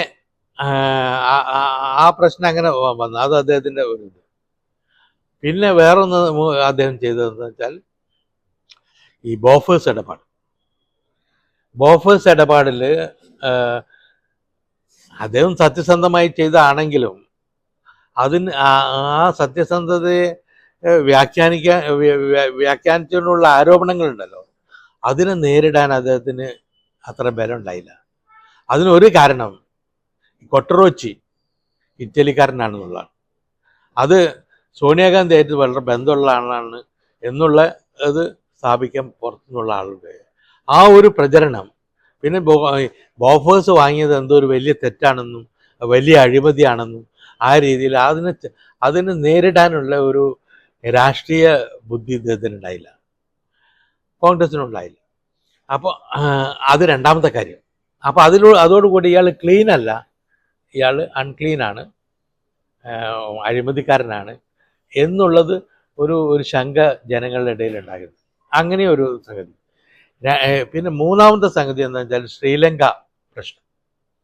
ശ്രീലങ്കയിലേക്ക് ആവശ്യമില്ലാതെ അവിടുന്ന് IPKFനെ അയച്ചു. അത് എന്നുവെച്ചാൽ ഇതൊക്കെ വളരെ ഡെലിക്കേറ്റ് ആയിട്ടുള്ള കാര്യങ്ങളാണ്. എന്ന് പറഞ്ഞാൽ അവിടെ ഈ തമിഴന്മാർക്ക് ഒരു ആത്മീയ ബന്ധം നമ്മളെ തമിഴ്നാട്ടുകാർക്കുണ്ട്. ആ ഒരു ആത്മീയ ബന്ധം, ഒരു തമിഴ് വികാരം ഒക്കെ ഉണ്ട്. അപ്പോൾ അവിടെ ഇവരെ അവർക്കെതിരായിട്ടുള്ള ഗ്രൂപ്പിനെ സിംഹളരെ സഹായിക്കാൻ വേണ്ടി നമ്മൾ IPKFനെ അനുവദിച്ചു. അതാണ് അദ്ദേഹത്തെ കൊന്നത് തന്നെ. അദ്ദേഹം വധിക്കപ്പെടാൻ തന്നെ കാരണം ആ ശ്രീലങ്കയിൽ ഇടപെടലാണ്.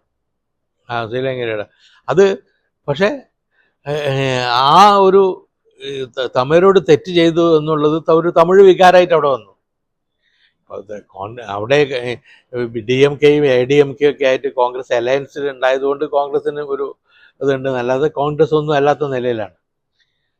അവരായിട്ടുള്ള അലയൻസ് ഉള്ളതുകൊണ്ട് അവർക്ക് അവരുടെ പാർട്ടി കുറച്ചൊന്നും നിലനിർത്താൻ പറ്റി അവിടെ, അത്രേ ഉള്ളൂ. അതും കൂടി ഒരു ക്ഷീണമാണ്. ഈ മണ്ടത്തരങ്ങൾക്കൊപ്പം തന്നെ അദ്ദേഹത്തിൻ്റെ വലിയ കോൺട്രിബ്യൂഷൻ നമ്മളെ വികസനത്തിനുണ്ട്. അത് എന്താ വെച്ചാൽ നമ്മളെ ഈ പണ്ടൊക്കെ ടെലിഫോൺ കണക്ഷൻ കിട്ടാൻ, സാധാരണ ലാൻഡ് ലൈൻ കണക്ഷൻ കിട്ടാൻ 100 റെക്കമെൻഡേഷൻ വേണം. അത് കഴിഞ്ഞ് ഇന്ന് ടെലിഫോൺ ആ ലാൻഡ് ലൈനേ പോയി, നമ്മുടെ കയ്യിൽ ടെലിഫോണാണ്. ഈ ഒരു നിലയിലേക്ക് വന്നത് അദ്ദേഹം ആ IT മേഖലയിൽ കൊണ്ടുവന്നിട്ടുള്ള വികസനങ്ങളാണ്. അത് വലിയൊരു കോൺട്രിബ്യൂഷനാണ് അയാൾ. പിന്നെ പിന്നെ വേറൊരു കാര്യം എന്താ വെച്ചാൽ അദ്ദേഹത്തിൻ്റെ ഈ ജലസേചന, അതായത് എന്താണ് ഇത്, ജലസേചനവും പിന്നെ അതുപോലെ കുടിവെള്ളം, അതിനൊക്കെ ഒരു കമ്മീഷൻ വെച്ചിട്ടുണ്ടായിരുന്നു. സാം പെട്രോയുടെ നേതൃത്വത്തിൽ കുറച്ച് കാര്യങ്ങൾ അദ്ദേഹം ചെയ്തിട്ടുണ്ടായിരുന്നു. അങ്ങനെ IT മേഖല പുഷ്ടിപ്പെടുത്തുന്നതിൽ വലിയ പങ്ക് അദ്ദേഹം വഹിച്ചിട്ടുണ്ട്. ഇന്ത്യയിൽ ഗ്ലോബലൈസേഷൻ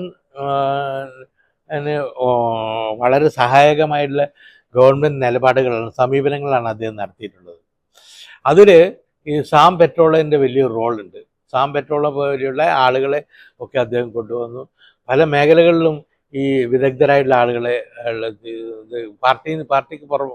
പാർട്ടി അല്ലാതെ വിദഗ്ധരായിട്ടുള്ള ആളുകളെ ഓരോ മേഖലയിൽ അദ്ദേഹം കൊണ്ടുവന്നു.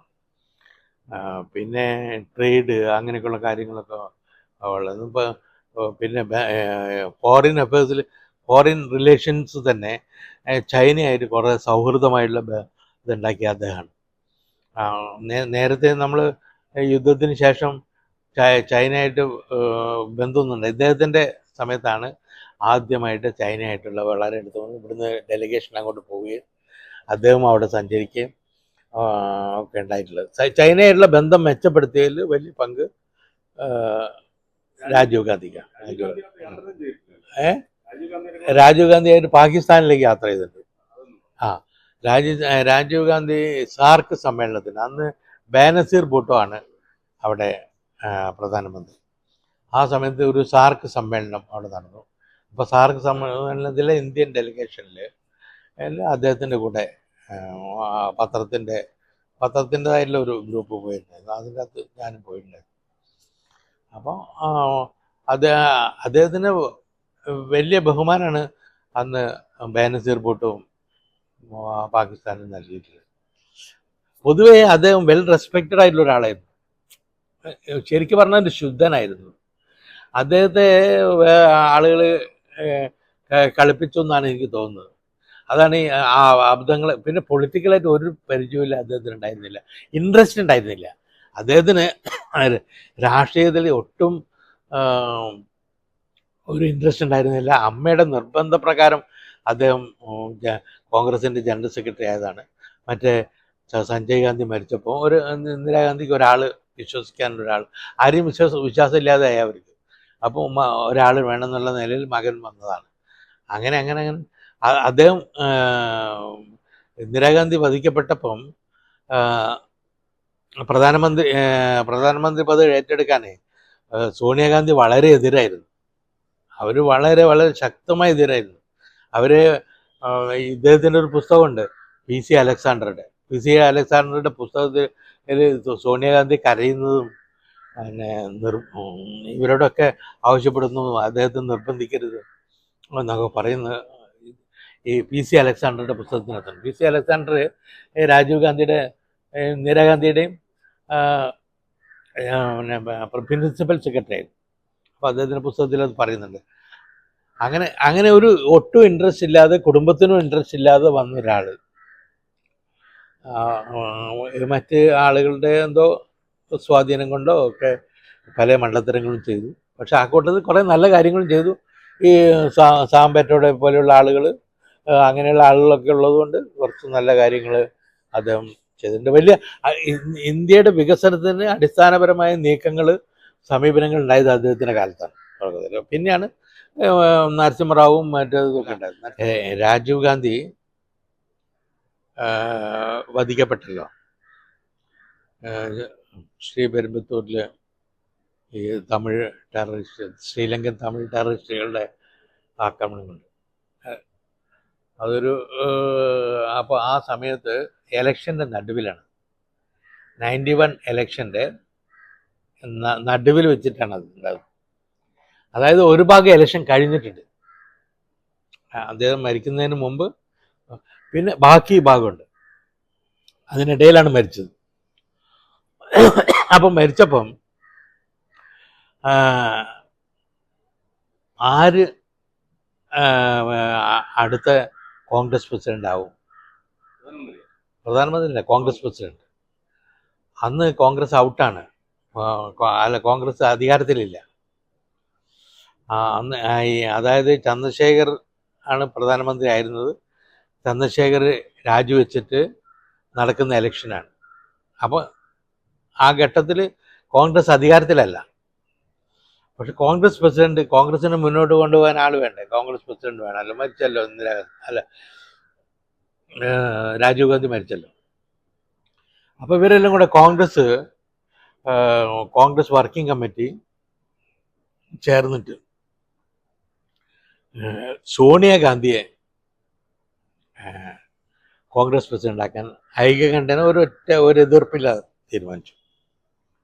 അതെല്ലാവരും കോൺഗ്രസ് ഹൈക്കമാൻഡ് എന്ന് പറഞ്ഞാൽ ശരത് പവാറും PM സഗ്മയും പിന്നെ കെ കരുണാകരനും ഇവരെല്ലാവരും ഉള്ള കോൺഗ്രസ് ഹൈക്കമാൻഡ് എന്ന് പറയുന്നത്. അപ്പോൾ അവർ തീരുമാനിച്ചു, ഐക്യകണ്ഠേന തീരുമാനിച്ചു, വിത്തൗട്ട് എനി ഇതില്ലാതെ ഇവരെ സോണിയാഗാന്ധിയെ കോൺഗ്രസ് പ്രസിഡന്റ് ആക്കണം. പക്ഷെ അവർ വളരെ ദുഃഖത്തിൽ കിടക്കാണ്. ഇന്നത്തെ സോണിയാഗാന്ധി അല്ലത്. അവർ ഒരു വീട്ടമ്മ, ആ രീതിയിലുള്ളതാണ് അവർ. രാഷ്ട്രീയത്തിലൊന്നും ഒരു ബന്ധവുമില്ല, അങ്ങനത്തെ ഒരാളാണ് അന്നത്തെ. അപ്പോൾ അവർ വളരെ ദുഃഖത്തിൽ കിടക്കുന്ന ഒരാൾ കോൺഗ്രസ് പ്രസിഡന്റാണെന്ന് പറഞ്ഞപ്പോൾ അവർ സമ്മതിച്ചില്ല. അപ്പോൾ ഇവർ കോൺഗ്രസിന് അങ്ങനെ ഒരു രീതിയുണ്ട്, ഇങ്ങനെ സംഘങ്ങൾ ചെല്ലുക. ഒരു ആള് ഹരിയാന ജില്ല, UP ജില്ല, കേരളത്തിൽ ജില്ല, ഇങ്ങനെ ആളുകൾ ഇങ്ങനെ ഓരോ ഗ്രൂപ്പായിട്ട് ചെന്നിട്ട് 10 ജനപതിൽ ഇങ്ങനെ കാണും, ഇവരെ ചെന്ന് കാണും. പുറത്ത് വന്ന് നിൽക്കുന്ന ഇവർ കുറച്ച് കഴിഞ്ഞ് വരും. അപ്പോൾ അവരോട് പറയണം, നിങ്ങൾ തന്നെ ഇപ്പോൾ കോൺഗ്രസ് പ്രസിഡന്റാണ്. അങ്ങനെ അവസാനം കേട്ടതൊരു കാര്യം, ഇവർ സീതാറാം കേസരി അന്ന് കോൺഗ്രസിൻ്റെ ട്രഷററാണ്. അന്നല്ല, ദീർഘകാലം കോൺഗ്രസിൻ്റെ ട്രഷറർ. അദ്ദേഹം ഈ നെഹ്റു കുടുംബത്തിലൊരു അംഗത്തെ പോലെ അത്ര അവർക്കൊക്കെ വലിയ ബഹുമാനമുള്ള ഒരാളാണ്. ഗാന്ധി തൊപ്പി എപ്പോഴും അദ്ദേഹത്തിൻ്റെ തലയിലുണ്ടാവും. അപ്പോൾ അദ്ദേഹത്തിൻ്റെ ഗാന്ധി തൊപ്പി എടുത്തിട്ട് സോണിയാഗാന്ധിയുടെ കാൽക്കൽ വെച്ചു എന്ന് പറയുന്നു. എന്നിട്ട് പറഞ്ഞ്, അങ്ങ് ഇത് ഈ കോൺഗ്രസ് പ്രസിഡന്റ് സ്ഥാനം സ്വീകരിക്കണം. ഇന്ത്യയിലെ ജനങ്ങൾക്ക് നെഹ്റു കുടുംബത്തോടുള്ള ഭക്തി താങ്കൾക്ക് അറിയില്ല. താങ്കൾ വെറുതെ നിന്നാൽ മതി. പിന്നെ ഞങ്ങളൊക്കെ ഉണ്ടല്ലോ, അല്ല കോൺഗ്രസ് ഉണ്ടല്ലോ, കോൺഗ്രസ് ഇന്ത്യയിലെ വലിയ സംഘടനയാണ്. താങ്കളൊന്നും പേടിക്കേണ്ട കാര്യമില്ല. എന്നിട്ടും അവർ സമ്മതിച്ചില്ല. അപ്പോൾ അവിടെ നിന്ന് പറഞ്ഞതാണ്, നിങ്ങളുടെ തന്നെ ഒരാളെ തിരഞ്ഞെടുക്കുക, നിങ്ങൾ കോൺഗ്രസ് പ്രസിഡന്റ്, ഞാൻ കൂടെയുണ്ട്, നിങ്ങൾ അങ്ങനെ ആ ഒരു ഇതിൽ ഇവർ പിന്നെ ആലോചന തുടങ്ങി. അപ്പം ക്ലെയിമൻസ് കുറേ വന്നു. ശരത് പവാർ വന്നു, അർജുൻ സിംഗ് വന്നു, പ്രണബ് മുഖർജി വന്നു, മാധവറാവു സിന്ധ്യ വന്നു. അങ്ങനെ ഇവരൊക്കെ കുറേ ആളുകൾ പ്രസിഡന്റ് സ്ഥാനം ഏറ്റെടുക്കാനായിട്ട് വന്നു. നരസിംഹറാവു ഇല്ല. നരസിംഹറാവു ആ സമയത്ത് 91 ഇലക്ഷൻ്റെ സമയത്ത് സുഖമില്ല എന്ന് പറഞ്ഞിട്ട് ഇലക്ഷനെ മത്സരിച്ചില്ല. അയാളെ മകന് ഒരു സീറ്റ് കൊടുക്കണമെന്ന് പറഞ്ഞു. മകൻ മത്സരിച്ചു എന്ന് മാത്രമേ ഉള്ളൂ. അപ്പോൾ ഇതെല്ലാം ഈ ആളുകളൊക്കെ തമ്മിൽ അവരവരുടെ സ്ട്രെങ്ത് കാണിക്കാനൊക്കെ ആയിട്ട് പല സ്ഥലങ്ങളിലായി തമ്പടിച്ച് ക്യാൻവാസിങ് ഒക്കെ നടന്നുകൊണ്ടിരിക്കുകയാണ്. അപ്പോൾ കരുണാകരനെ ഇതിനകത്തൊരു സമവായം കണ്ടത്, ഈ ആളുകളുടെ ഒരു സമവായം കണ്ടെത്താൻ വേണ്ടിയിട്ട് കരുണാകരനെ ചുമതലപ്പെടുത്തി. കരുണാകരൻ അന്ന് വളരെ വിശ്വസ്തനാണ്. പ്രത്യേകിച്ച് രാജീവ് ഗാന്ധിയായിട്ട് ഇന്ദിരാഗാന്ധിയേക്കാൾ വളരെ അടുപ്പുണ്ടായിരുന്ന, രാജീവ് ഗാന്ധിക്ക് വലിയ ബഹുമാനം ഉണ്ടായിരുന്ന നേതാവാണ്. അതുകൊണ്ട് തന്നെ സോണിയാഗാന്ധിക്ക് വലിയ അടുപ്പമാണ്. അപ്പോൾ അദ്ദേഹത്തെ ഇവർക്ക് വിശ്വാസമാണ് ഒരു സമവായം കണ്ടെത്താൻ വേണ്ടി ഈ ആളുകളിൽ നിന്ന് ഒരാളെ തിരഞ്ഞെടുക്കണം, അതിന് ഒരു അഭിപ്രായം ഉണ്ടാക്കണം. അങ്ങനെയാണ് കരുണാകരൻ വന്നത്. അപ്പോൾ കരുണാകരൻ നിരന്തരമായിട്ട് ഇവരായിട്ട് ബന്ധവും വർത്തമാനമൊക്കെ ഉണ്ട്. അപ്പോൾ അതിനിടയിൽ സോണിയാഗാന്ധി തന്നെ പറഞ്ഞു, നരസിംഹറാവു ആണ് എൻ്റെ മനസ്സിലുള്ളത്. നരസിംഹറാവു ഇവരുടെ ഈ വി പി സിംഗ് ആയിട്ടുള്ള ലഹളയിൽ വി പി സിംഗിൻ്റെ മകൻ്റെ പേരിലുള്ള ആരോപണം മറ്റുള്ളതൊക്കെ കൊണ്ടുവന്ന് നരസിംഹറാവുമാണ്. നരസിംഹറാവു ത്രൂ ഔട്ട് ഒരു ഗാന്ധി നെഹ്റു ഭക്തനാണ്, നെഹ്റു ഫാമിലിൻ്റെ ആളാണ്. അപ്പോൾ അവർക്ക് വിശ്വാസമുള്ള ഒരാൾ നരസിംഹറാവുവാണ്. അപ്പം നരസിംഹറാവുവിന് അനുകൂലമായിട്ടുള്ള ഒരു സമവായം ഉണ്ടാക്കാനാണ് പിന്നെ കരുണാകരൻ നോക്കിയത്. കരുണാകരൻ ഇവരെല്ലാം പറഞ്ഞ് സമ്മതിപ്പിച്ചു. നരസിംഹറാവുവിൽ ഒരു സമവായം ഉണ്ടാക്കാൻ വേണ്ടി ഇവരെല്ലാം പറഞ്ഞത്. അങ്ങനെയാണ് നരസിംഹറാവു അതിനെ ഇവർ അനുവദിക്കുന്നത്. അങ്ങനെ നരസിംഹറാവു പ്രസിഡൻ്റായി. കോൺഗ്രസ് നരസിംഹറാവു പ്രസിഡൻ്റായി ഇവർ തീരുമാനിച്ച ദിവസം അദ്ദേഹത്തെ 24 അക്ബർ റോഡിൽ എല്ലാവരും നിൽക്കുന്ന മൈതാനിയിലേക്ക് ഒരു ഇതൊക്കെ ഇട്ടിട്ട് ഒരു ചെറിയൊരു സ്റ്റേജ് പോലെ ഒന്നിട്ടിട്ടുണ്ട്. അവിടത്തേക്ക് അവരെ താങ്ങി പിടിച്ച് കൊണ്ടുവരുന്നതും RK ധവാനും പിന്നെ കർണാടകത്തിൽ നിന്നുള്ള ഒരു ലേഡി പിന്നീട് ഗവർണറൊക്കെ ആയിരുന്ന അവരും RK ധവാനും കൂടിയാണ് അവർ കൊണ്ടുവരുന്നത്. അദ്ദേഹത്തെ താങ്ങിപ്പിടിച്ച് കൊണ്ടുവന്നിട്ട് ഇരുത്താച്ചു. അതേ നരസിംഹറാവു പ്രധാനമന്ത്രി ഒക്കെ ആയതിനു ശേഷം ഭയങ്കര ആരോഗ്യവാനായി. അദ്ദേഹത്തിന് രോഗം എല്ലാം കംപ്ലീറ്റ് പോയി. പിന്നെ അദ്ദേഹത്തിനും പിന്നീട് തോന്നി ഞാനൊരു വലിയ ആളാണ് എന്നുള്ളത്. ചെറിയ തോതിൽ അദ്ദേഹം കൾട്ടിവേറ്റ് ചെയ്യാൻ തുടങ്ങി. അങ്ങനെ സോണിയാഗാന്ധിക്ക് ഒരു അസൂയയും ദേഷ്യമൊക്കെ വരുന്ന നിലയിലേക്ക് നരസിംഹറാവു ഉയർന്നു. അങ്ങനെയാണ് സോണിയാഗാന്ധിനെ ഇതിൽ ഏഷണി കൊടുക്കാനായിട്ട് കുറച്ച് കോൺഗ്രസ്സുകാരുണ്ടായിരുന്നു. അതിൽ ഏറ്റവും മുൻപന്തിയിൽ നിന്നുള്ളത് അർജുൻ സിംഗ് ആണ്. അർജുൻ സിംഗ് പിന്നെ അങ്ങനെ കുറച്ചാളുകൾ, പോത്തേദാർ, ഷീല ദീക്ഷിത്, ND തിവാരി, പിന്നെ ഭജൻലാൽ, അങ്ങനെ കുറച്ചാളുകൾ നരസിംഹറാവുവിനെതിരെ ഗൂഢാലോചന നടത്തിക്കൊണ്ടിരുന്നു. അവരുടെ നിരന്തരമായിട്ടുള്ള സമ്മർദ്ദത്തിലാണ് പിന്നീട് സോണിയാഗാന്ധി ഇതായിട്ട് വരുന്നത്. ഞാൻ കാര്യമായി ഒരു വലിയ സംഭവം കാർഗിൽ യുദ്ധമാണ്. കാർഗിൽ യുദ്ധത്തിൽ നമ്മൾ കാർഗിൽ ചെന്നിട്ടാണ് അവിടെ താമസിച്ചുകൊണ്ടാണ് ആ യുദ്ധം റിപ്പോർട്ട് ചെയ്തിട്ടുള്ളത്. അപ്പം നമുക്ക് യുദ്ധം റിപ്പോർട്ട് ചെയ്യാമെന്ന് പറഞ്ഞാൽ നമ്മളെ പട്ടാളത്തിൻ്റെ ബ്രീഫിംഗ് അത് റിപ്പോർട്ട് ചെയ്യാന്നുള്ളതാണ്.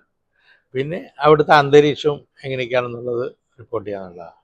നമ്മൾ കേൾക്കുന്നത് കുറേ വെടിവെച്ചകളും മറ്റുള്ളതും മാത്രമാണ്, വേറെ ഒന്നുമില്ല. നമ്മൾ അവിടെ നിന്നൊക്കെ എത്രയോ ദൂരെയാണ് താമസിക്കുന്നത്. പക്ഷെ കാർഗിൽ തന്നെയാണ്, ദ്രാസ് എന്ന് പറഞ്ഞ സ്ഥലത്താണ്. ദ്രാസിൽ ഏറ്റവും വലിയ യുദ്ധം നടന്ന സ്ഥലമാണ് അവിടെ ടൈഗർ ഹിൽ എന്ന് പറഞ്ഞുള്ള ഏറ്റവും ഉയരമുള്ള ഇതാണ്, ഹിമാലയാണ്. അവിടെയുള്ള വലിയ വലിയ കുന്നുകൾ ഉണ്ടല്ലോ, വലിയ വലിയ കുന്നെന്ന് പറയില്ല, പർവ്വതങ്ങൾ. ആ പർവ്വതങ്ങളുടെ ശിഖരങ്ങളിലാണ് ഈ നുഴഞ്ഞുകയറിയുള്ള ആളുകൾ താമസിച്ചിരുന്നത്. നുഴഞ്ഞുകയറിയുള്ള പാകിസ്ഥാൻ പട്ടാളക്കാർ മറ്റ് വേറെന്തൊക്കെ പറഞ്ഞിട്ടാണ് ടെററിസ്റ്റുകളെന്നോ അല്ലെങ്കിൽ മറ്റേ അവിടുത്തെ സ്വാതന്ത്ര്യ സമരക്കാരെന്നോ അങ്ങനെയൊക്കെ പറഞ്ഞുകൊണ്ടാണ് അവർ വന്നിരിക്കുന്നത്. പക്ഷെ പട്ടാളമാണ്, പാകിസ്ഥാൻ പട്ടാളം ട്രെയിൻ ചെയ്തിട്ടുള്ള ഗ്രൂപ്പാണ്. ആക്ച്വൽ പട്ടാളക്കാരും അടക്കം ഉള്ള ഗ്രൂപ്പാണ് അവിടെ മുഴുവൻ കയറിയത്. അത് തണുപ്പ് കാലത്ത് നമ്മളുടെ സൈന്യം ഭയങ്കര തണുപ്പാണ്, വലിയ ഹിമാലയത്തിൻ്റെ ചേർന്നുകൊണ്ടുള്ള അതിർത്തിയാണ്. അപ്പോൾ അവിടുന്ന് കുറച്ച് താഴോട്ട് വരും തണുപ്പ് കാലത്ത്. ആ സമയത്ത് അവർ വളരെ ഉയരത്തിലാണ്. അവിടെ നിന്നുള്ള പാകിസ്ഥാൻ കാശ്മീർ എന്നൊക്കെ പറയുന്ന ആ ഭാഗം കുറച്ച് നമ്മളെക്കാൾ ഉയരത്തിലാണ്. അപ്പോൾ അവർ നമ്മൾ അവിടുന്ന് ഇങ്ങോട്ട് വന്നു. അപ്പോൾ ആ ഒരു ഉയരത്തിലാണ് നിൽക്കുന്നത്. അങ്ങനെ വന്നിട്ട് നമ്മളെ ശ്രീനഗർ ടു ലഡാക്ക്, ലേ ശ്രീനഗർ ടു ലേ എന്നുള്ള ഹൈവേ ഉണ്ട്. ഹൈവേൻ്റെ മുകളിൽ അവർ നിൽക്കുകയാണ് അവിടെ. അപ്പം നമ്മളുടെ വാഹനങ്ങൾക്ക് ലേയിലേക്ക് പോകാൻ പറ്റില്ല, ആ പ്രദേശത്തേക്ക് പ്രവേശനേ പറ്റില്ല. ഇത് നമ്മൾ മനസ്സിലാക്കുന്നത് അവർ ഇത് ഫെബ്രുവരിയിൽ തുടങ്ങിയിട്ടുണ്ട്. ഫെബ്രുവരിയിൽ വാജ്പേയിജി അവിടെ ലാഹോറിൽ പോയതാണ്, ഈ ഡൽഹി ലാഹോർ ബസ്സായിട്ട്. ഡൽഹി ലാഹോർ ബസ് ഇന്ത്യൻ അതിർത്തി കടന്ന് നമ്മളുടെ അമൃത്സർ കഴിഞ്ഞിട്ടുള്ള നമ്മളുടെ അട്ടാരി അത് കഴിഞ്ഞ് അവിടെ എത്തിയപ്പോൾ ഞങ്ങളൊക്കെ അവിടെ ഉണ്ടായിരുന്നു.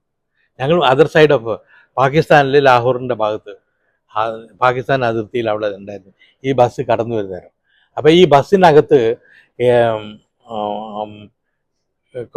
കുറേ പ്രധാനപ്പെട്ട വ്യക്തികൾ, പാകിസ്ഥാനിൽ ജനിച്ചിട്ടുള്ള ബുദ്ധിജീവികളും ആയിട്ടുള്ള ആൾ, ഇൻക്ലൂഡിങ് ആക്ടർ ദേവാനന്ദ്, സിനിമാ നടൻ ദേവാനന്ദ് അടക്കമുള്ള ആളുകളും വാജ്പേയി ഒക്കെ ആയിട്ട് വന്നിട്ടാണ് അവിടെ ഇറങ്ങിയത്.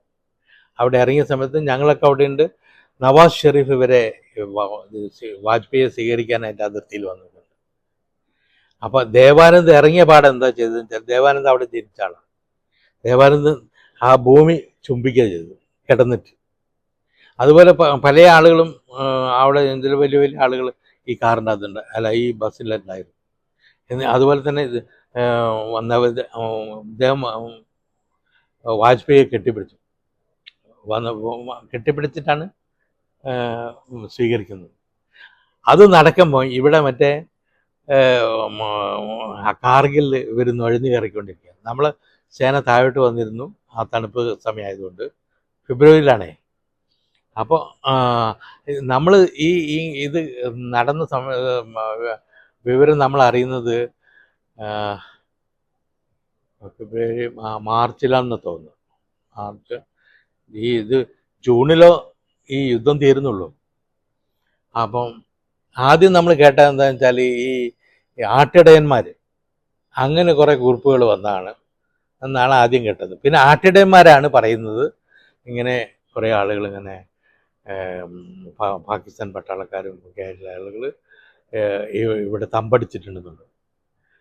അപ്പോൾ അങ്ങനെയാണ് നമ്മൾ വിവരറിഞ്ഞത്. പിന്നെയാണ് ശരിക്കും പറഞ്ഞാൽ നമ്മളുടെ മിലിറ്ററി ഇൻ്റലിജൻസിൻ്റെ പരാജയമാണ്. അതിപ്പോഴും ഉണ്ടായിട്ടുണ്ട്. ഇപ്പോഴും പഹൽഗാം, മറ്റേ അതിനു മുമ്പുള്ള സംഭവം, ഇതിലൊക്കെ ഈ മിലിറ്ററി ഇൻ്റലിജൻസിൻ്റെ പരാജയം നമുക്ക് ഉണ്ടായിട്ടുണ്ട്. അതാണ് അതിൻ്റെ ഒരു വലിയ മിലിറ്ററി ഇൻ്റലിജൻസിൻ്റെ പരാജയമാണ് കാർഗിലിൽ അന്നുണ്ടായത്. അതിൻ്റെ ഫലം എന്താണെന്ന് വെച്ചാൽ ഏറെക്കുറെ അവർ ആ ഭാഗം കാർഗിൽ ഏറിയിട്ട് ലഡാക്ക് വരെയുള്ള ഭാഗം അവർ കൺട്രോളിലായി. നമുക്കങ്ങോട്ട് നമ്മുടെ പട്ടാളത്തിനോട് കടക്കാൻ പറ്റില്ല. മുകളിൽ നിന്ന് വെടി, അവർ മുകളിൽ നിന്ന് ആക്രമിക്കുകയാണ്. അവർ ഉയർന്ന പൊസിഷനിലാണ് നിൽക്കുന്നത്, നമ്മൾ താഴെയാണ്. അതും 2800 അടിയൊക്കെ ഉയരത്തിലുള്ള പർവ്വതങ്ങളും മറ്റുള്ളതൊക്കെയാണ് അവിടെ ഉള്ളത്. അത് പിന്നീട് നമ്മൾ എയർ അറ്റാക്ക് കൂടിയാണത് ശരിയാക്കുന്നത്. അതും വലിയ പ്രയാസമാണ്. കാരണം അവർ അങ്ങനത്തെ വാൻറ്റേജ് പോയിന്റ്സിലാണ് അവർ നിൽക്കുന്നത്. അവർ ആക്രമിക്കാൻ കുറച്ച് ബുദ്ധിമുട്ടാണ്. പർവ്വതങ്ങളുടെ മറവിലും അങ്ങനെയൊക്കെയാണ് അവർ നിൽക്കുന്നത്. അങ്ങനെയാണ് അത്. അപ്പം ഞാനവിടെ 10 ദിവസം ഉണ്ടായിരുന്നു. അത് അപ്പം യുദ്ധം തീരാൻ പിന്നെയും കുറച്ച് ദിവസങ്ങളുണ്ട്. അല്ല, ടൈഗർ ഹിൽ പിടിക്കുമ്പോൾ ഞാനുണ്ട്. ടൈഗർ ഹില്ലാണ് ലാസ്റ്റ്. അത് കഴിഞ്ഞിട്ടും കുറച്ച് യുദ്ധം നിന്നു. ഈ ടൈഗർ ഹില്ല് പിടിച്ചോടുകൂടി ഇന്ത്യയുടെ കൺട്രോളിലായി. പിന്നെ വെടിനിർത്തൽ വന്നു. പക്ഷെ എന്നാലും അവിടെ കുറച്ച് പേരുണ്ടായിരുന്നു. പിന്നെ അത് പിന്നെയും കുറേ കഴിഞ്ഞിട്ടാണ് അത് മാറിയിട്ടുള്ളത്. അപ്പോൾ കാർഗിലാണ് ഒരു വലിയൊരു അസൈൻമെൻ്റ് ഒന്ന്. ഈ കാർഗിൽ പോലെ തന്നെയുള്ള ഒരു അസൈൻമെൻ്റ് തന്നെ ലാഹോർ, ഈ ഡൽഹി ലാഹോർ ബസ്, അത് നേരിട്ട് കാണാൻ പറ്റി. അപ്പോൾ അവിടെ സൗഹൃദവും, ആ സൗഹൃദത്തിൻ്റെ സമയത്ത് ഇവിടെ നുഴഞ്ഞു കയറ്റും. അതെങ്ങനെയാണ് വന്നതെന്ന് വെച്ചാൽ, അവിടെ പാകിസ്ഥാനിൽ ഈ മിലിറ്ററിയും മറ്റ് ജനാധിപത്യ ഭരണകൂടവും തമ്മിൽ എപ്പോഴും ഫ്രിക്ഷനാണ്. അവിടെ അപ്പർ ഹാൻഡ് പട്ടാളത്തിനാണ്. ആ പട്ടാളത്തിൽ ജനറലായിരുന്നു ഈ പർവേഷ് മുഷറഫ് ഒരു കൂ ഏർപ്പാട് ചെയ്യായിരുന്നു. ആ കൂവിൻ്റെ ഭാഗമായിട്ടാണ് ഈ കാർഗിൽ യുദ്ധം. പക്ഷേ അദ്ദേഹത്തിന് കുറച്ചും കൂടെ കഴിഞ്ഞിട്ട് ആ കൂ കംപ്ലീറ്റ് ചെയ്യാൻ പറ്റുള്ളൂ. ഇയാൾ നവാസ് ഷെരീഫിനെ ജയിലിലാക്കി അദ്ദേഹം പ്രസിഡൻ്റായത്. പിന്നീട് അദ്ദേഹം സമാധാനത്തിന് വേണ്ടിയിട്ട് ഇന്ത്യയായിട്ട് സംഭാഷണം ഉണ്ടായി. അതിലും ഞാൻ പോയിട്ട് അതെങ്ങനെയാ വെച്ചാൽ നേപ്പാളിൽ കാഠ്മണ്ഡുവിൽ സാർക്ക് സമ്മേളനം ഉണ്ടായി. സാർക്ക് സമ്മേളനം ഉണ്ടായപ്പോൾ വാജ്പേയിജി പിണങ്ങിയിരിക്കുകയാണ്. ഇദ്ദേഹത്തെ ഇന്ത്യയോട് വലിയ ചതി കാണിച്ചല്ലേ. അപ്പോൾ വാജ്പേയിജി പിണങ്ങിയിരിക്കുകയാണ്. ഇവരെല്ലാം സ്റ്റേജിലുണ്ട്. അത് പർവേഷ് മുഷറഫുണ്ട്, ഈ സാർക്ക് രാജ്യങ്ങളൊക്കെ ഉണ്ട്. അപ്പോൾ പർവേഷ് മുഷറഫ് പ്രസംഗിക്കാൻ വേണ്ടിയിട്ട് പ്രസംഗിക്കാൻ പോകുന്ന നേരം വാജ്പേയി ഇങ്ങനെ ഇരിക്കുകയാണ്. ഇങ്ങനെ നേരം ഇരിക്കല്ലേ, വാജ്പേയിൻ്റെ പിന്നിൽ വന്ന് നിന്നു. അപ്പം വാജ്പേയി എഴുന്നേറ്റ്. അതുവരെ മുഖം കൊടുത്തിട്ടുന്നില്ല. തിരിച്ചു വരുന്നേരം പ്രസംഗിച്ച് വരുന്നേരം നമസ്കരിച്ച് അങ്ങനെ ഒരു എന്താണ് മഞ്ഞുരുക എന്ന് പറയില്ലേ, അതുപോലെ ഒരു സംഭവം. പിന്നെ അന്ന് പാകിസ്ഥാനായിട്ടുള്ള വാജ്പേയിയുടെ കാലത്ത് ഈ കാർഗിൽ യുദ്ധമൊക്കെ കഴിഞ്ഞിട്ട് പാകിസ്ഥാനായിട്ടുള്ള ഒരു ഇതുണ്ടല്ലോ, അതിന് ശേഷം പിന്നീട് പാകിസ്ഥാനായിട്ടുള്ള ഒരു സംഭവം ഉണ്ടാകുന്നത് പുൽവാമ. അതിന് ശേഷം വാജ്പേയിജി അന്ന് പർവേഷ് മുഷറഫായിട്ട് ഉണ്ടാക്കിയിട്ടുള്ള സമാധാന ഉടമ്പടിക്ക് ശേഷം പിന്നീട് പാകിസ്ഥാൻ ഇന്ത്യ സംഘർഷം കാര്യമായിട്ട് വരുന്നത് പുൽവാമ ആക്രമണത്തോടു കൂടിയാണ്. അന്ന് ഇന്ത്യ പാകിസ്ഥാനിലേക്ക് കടന്നു നിന്നിട്ട് ആക്രമിച്ചു. അതിനുശേഷം പിന്നീട് ഉണ്ടായത് ഈ അടുത്ത ദിവസം പഹൽഗാമിലുണ്ടായിട്ടുള്ള ഒരു ചെറിയ സംഭവമാണ്, പക്ഷെ കാര്യമായിട്ട് ഇന്ത്യ അതിന് റിയാക്ട് ചെയ്തു. മൻമോഹൻ സിംഗിൻ്റെ കാലം ഇന്ത്യയെ സംബന്ധിച്ചിടത്തോളം വളരെ ശാന്തമായിട്ടുള്ള കാലമായിരുന്നു. ഒരു ഭീഷണിയൊന്നും അദ്ദേഹത്തിന് ഏൽക്കേണ്ടി വന്നില്ല. പക്ഷെ അദ്ദേഹത്തിൻ്റെ കാലം വളരെ നല്ല ഒരുപാട് വിപ്ലവകരമായിട്ടുള്ള നിയമങ്ങൾ അദ്ദേഹം കൊണ്ടുവന്നു. Information right for information, right for education, ഇതൊക്കെ അദ്ദേഹം കൊണ്ടുവന്നു. പിന്നെ ഈ മൻരേഗ തൊഴിലുറപ്പ് പദ്ധതി, അതൊക്കെ ഒരു വളരെ വിപ്ലവകരമായിട്ടുള്ള കാര്യം. ഒന്നും തീരെ നിവൃത്തിയില്ലാത്ത ആളുകൾക്ക് ഒരു 100 ദിവസത്തെ ജോലി കൊടുക്കുക, ഭക്ഷണം കൊടുക്കുക, അതൊക്കെ. പിന്നെ അതുപോലെ ഭക്ഷ്യസുരക്ഷ അദ്ദേഹം കൊണ്ടുവന്നിട്ടുള്ളതാണ്. പിന്നെ ഇപ്പം നമ്മൾ പറയുന്ന കാര്യമാണെങ്കിൽ ശരി, ഈ ശുചീകരണ പരിപാടി അതും അദ്ദേഹം കൊണ്ടുവന്നിട്ടുള്ളതാണ്. അങ്ങനെ ഒരുപാട് കാര്യങ്ങൾ അദ്ദേഹം കൊണ്ടുവന്നിട്ടുണ്ട്, പല കാര്യങ്ങളും. പക്ഷേ അഴിമതി എന്ന് പറഞ്ഞിട്ടാണ് അദ്ദേഹം തൊട്ടിട്ടില്ല. അതിനെ പറ്റിയാണ് വാജ്പേയി പാർലമെൻറ്റിൽ പ്രസംഗിച്ചത്. ഈ ബാത്റൂമിൽ ഒട്ടും നനയാതെ കുളിച്ച ആളാണ് ഇതെന്ന്, കുട പിടിച്ച് കുളിച്ച ആളാണ് പറഞ്ഞത്. അപ്പോൾ അദ്ദേഹത്തിൻ്റെ മന്ത്രിസഭയിൽ ഉണ്ടായിരുന്ന പലരും ഭയങ്കര അഴിമതി നടത്തി അങ്ങനെയൊക്കെ പറഞ്ഞ് ഒരുപാട് അഴിമതി പ്രചാരണങ്ങൾ. ആ അഴിമതിയുടെ ഊക്കിലാണ് ആ ഗവൺമെൻറ് പോയത്. അതർവൈസ് ഒരു നല്ല ഗവൺമെൻറ് ആയിരുന്നു, ഒരുപാട് നല്ല കാര്യങ്ങൾ ചെയ്തിട്ടുണ്ട്. ഏറ്റവും വലിയ അവസരം കിട്ടിയ ആള് കേന്ദ്രമന്ത്രിമാരിൽ AK ആന്റണി തന്നെ. അദ്ദേഹം ഡിഫൻസ് മിനിസ്റ്റർ ആയിരുന്നു 8 വർഷക്കാലം.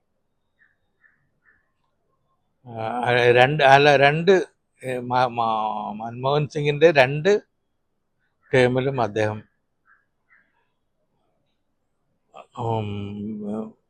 ഡിഫൻസ് മിനിസ്റ്റർ, പ്രതിരോധ മന്ത്രിയായിരുന്നു. അദ്ദേഹത്തിനാണ് ഏറ്റവും വലിയ ഒരു അവസരം ഏറ്റവും വലിയൊരു പോർട്ട്ഫോളിയോ കിട്ടിയിട്ടുള്ള ഒരാൾ. പിന്നെ ദേശീയ തലത്തിലും വളരെയധികം ശ്രദ്ധിക്കപ്പെട്ടിട്ടുള്ള ഒരാളാണ് AK ആന്റണി. അദ്ദേഹത്തെ പറ്റി കാര്യമായി പറയേണ്ട ഒരു കാര്യം, പരിശുദ്ധനായിരുന്നു അദ്ദേഹം. ഒട്ടും അഴിമതി ഉണ്ടായിരുന്നില്ല. ഒരു അഴിമതിയില്ലാത്ത, ഒട്ടും ലെവലേശം പോലും അഴിമതിയില്ലാത്ത ഒരാൾ എന്നുള്ളതിൽ, പ്രത്യേകിച്ചും അങ്ങനത്തെ ഒരു പോർട്ട്ഫോളിയോയിൽ, ഈ ഡിഫൻസ് പോലുള്ള, പ്രതിരോധം പോലുള്ള ഒരു പോർട്ട്ഫോളിയോയിൽ വന്നിട്ടുള്ള മന്ത്രിമാരിൽ ഒരു നയാ പൈസയുടെ അഴിമതി പറയാൻ പറ്റാത്ത ഒരാളാണ് അദ്ദേഹം. അദ്ദേഹത്തിൻ്റെ ജീവിതം അങ്ങനെ തന്നെ സംശുദ്ധമായ ഒരു ജീവിതമാണ്, ഒട്ടും കളങ്കമില്ലാത്ത ഒരു ജീവിതമാണ്. പിന്നെ നമുക്ക് കേന്ദ്രമന്ത്രിമാരെ പറ്റി പറയുകയാണെങ്കിൽ CM സ്റ്റീഫൻ മന്ത്രിയാണ്. CM സ്റ്റീഫൻ ഒരു ഉജ്ജ്വല വാഗ്മിയായിരുന്നു. അതുപോലുള്ള ശബ്ദവും ഉയരവും ഒക്കെ ഉണ്ട്. പാർലമെൻറ്റിൽ ഒക്കെ അദ്ദേഹം സംസാരിക്കുന്ന ആളുകൾ നോക്കി നിൽക്കുക വളരെ ബഹുമാനത്തോടു കൂടി മാത്രം, അത്ര നല്ല പ്രാസംഗികനാണ്. പിന്നെ KP ഉണ്ണികൃഷ്ണൻ മന്ത്രിയാണ്. KP ഉണ്ണികൃഷ്ണൻ മന്ത്രി എന്നതിനേക്കാളേറെ പാർലമെൻറ്റേറിയൻ എന്ന നിലയിൽ വളരെ ശ്രദ്ധിക്കപ്പെട്ടിട്ടുള്ള, കേരളത്തിൽ നിന്ന് വന്നിട്ടുള്ള ഏറ്റവും മികച്ച, ഏറ്റവും പ്രഗത്ഭനായിട്ടുള്ള പാർലമെൻറ്റേറിയൻ KP ഉണ്ണികൃഷ്ണനാണ് എന്ന് ഞാൻ പറയും. മറ്റു പലരും ഉണ്ട്, പല കഴിവുള്ള ആളുകളുണ്ട്. പക്ഷെ ഉണ്ണികൃഷ്ണനോളം ആ തലയെടുപ്പ് മറ്റാർക്കും ഉണ്ടെന്ന് എനിക്ക് തോന്നുന്നില്ല. പിന്നെ വേറെ മന്ത്രിമാരാരൊക്കെയാണെന്ന് വെച്ചാൽ നമ്മൾ KV തോമസ് മഹാഭാഗ്യവാനായിട്ടുള്ള ഒരാളാണ് അദ്ദേഹം ഭക്ഷ്യസുരക്ഷ എന്നുള്ള ഒരു വിപ്ലവകരമായിട്ടുള്ള നിയമം കൊണ്ടുവരാൻ അദ്ദേഹത്തിന് സാധിച്ചു.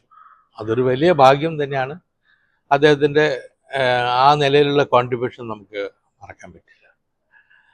പിന്നെ വയലാർ രവിക്ക് വളരെ പ്രഗത്ഭനായിട്ടുള്ള ഒരു രാഷ്ട്രീയ നേതാവാണെങ്കിലും അദ്ദേഹത്തിന് കാര്യമായ ഒരു അംഗീകാരം കിട്ടിയില്ല എന്നാണ് എനിക്ക് തോന്നുന്നു. അദ്ദേഹത്തിന് കിട്ടിയിട്ടുള്ള പോർട്ട്ഫോളിയോ പ്രവാസി ക്ഷേമമാണ്. അത് ഈ ശരിക്കും പറഞ്ഞാൽ എസ്റ്റേൺ ലഫേഴ്സിൻ്റെ ഒരു ഭാഗമാണ്. അദ്ദേഹത്തിൻ്റെ രാഷ്ട്രീയ വലുപ്പം കൊണ്ട് അദ്ദേഹത്തിന് ഒരു ക്യാബിനറ്റ് പദവി കൊടുത്തു. അതിൽ അദ്ദേഹം 8 വർഷം അദ്ദേഹം 8 വർഷം ക്യാബിനറ്റ് മന്ത്രിയായിരുന്നു. പിന്നെ PJ കുര്യൻ മന്ത്രിയായിരുന്നു. PJ കുര്യൻ ഒന്നല്ല 2-3 പോർട്ട്ഫോളിയോ, 3-4 പോർട്ട്ഫോളിയോ അദ്ദേഹം കൈകാര്യത്തിലുണ്ട്. S കൃഷ്ണകുമാർ ഇതുപോലെ തന്നെ 2-3 പോർട്ട്ഫോളിയോ ഉണ്ട്. പിന്നെ പെട്ടെന്ന് നമുക്ക് ആളുടെ പേരൊന്നും കിട്ടുന്ന AC ജോർജ് കേരളത്തിൽ. അന്നേരം ഞാൻ അവിടെ പോയിട്ടില്ല, ഞാൻ അവിടെ ഉണ്ടായിരുന്നില്ല. AC ജോർജ് ഞാൻ അവിടെ എത്തുന്നതിനൊക്കെ മുമ്പാണ്. AC ജോർജ് നല്ല മന്ത്രിയായിട്ടാണ് അദ്ദേഹത്തെ പറ്റി കേൾക്കുന്നത്. പിന്നെ വീരേന്ദ്രകുമാർ മന്ത്രിയായിരുന്നു. വീരേന്ദ്രകുമാർ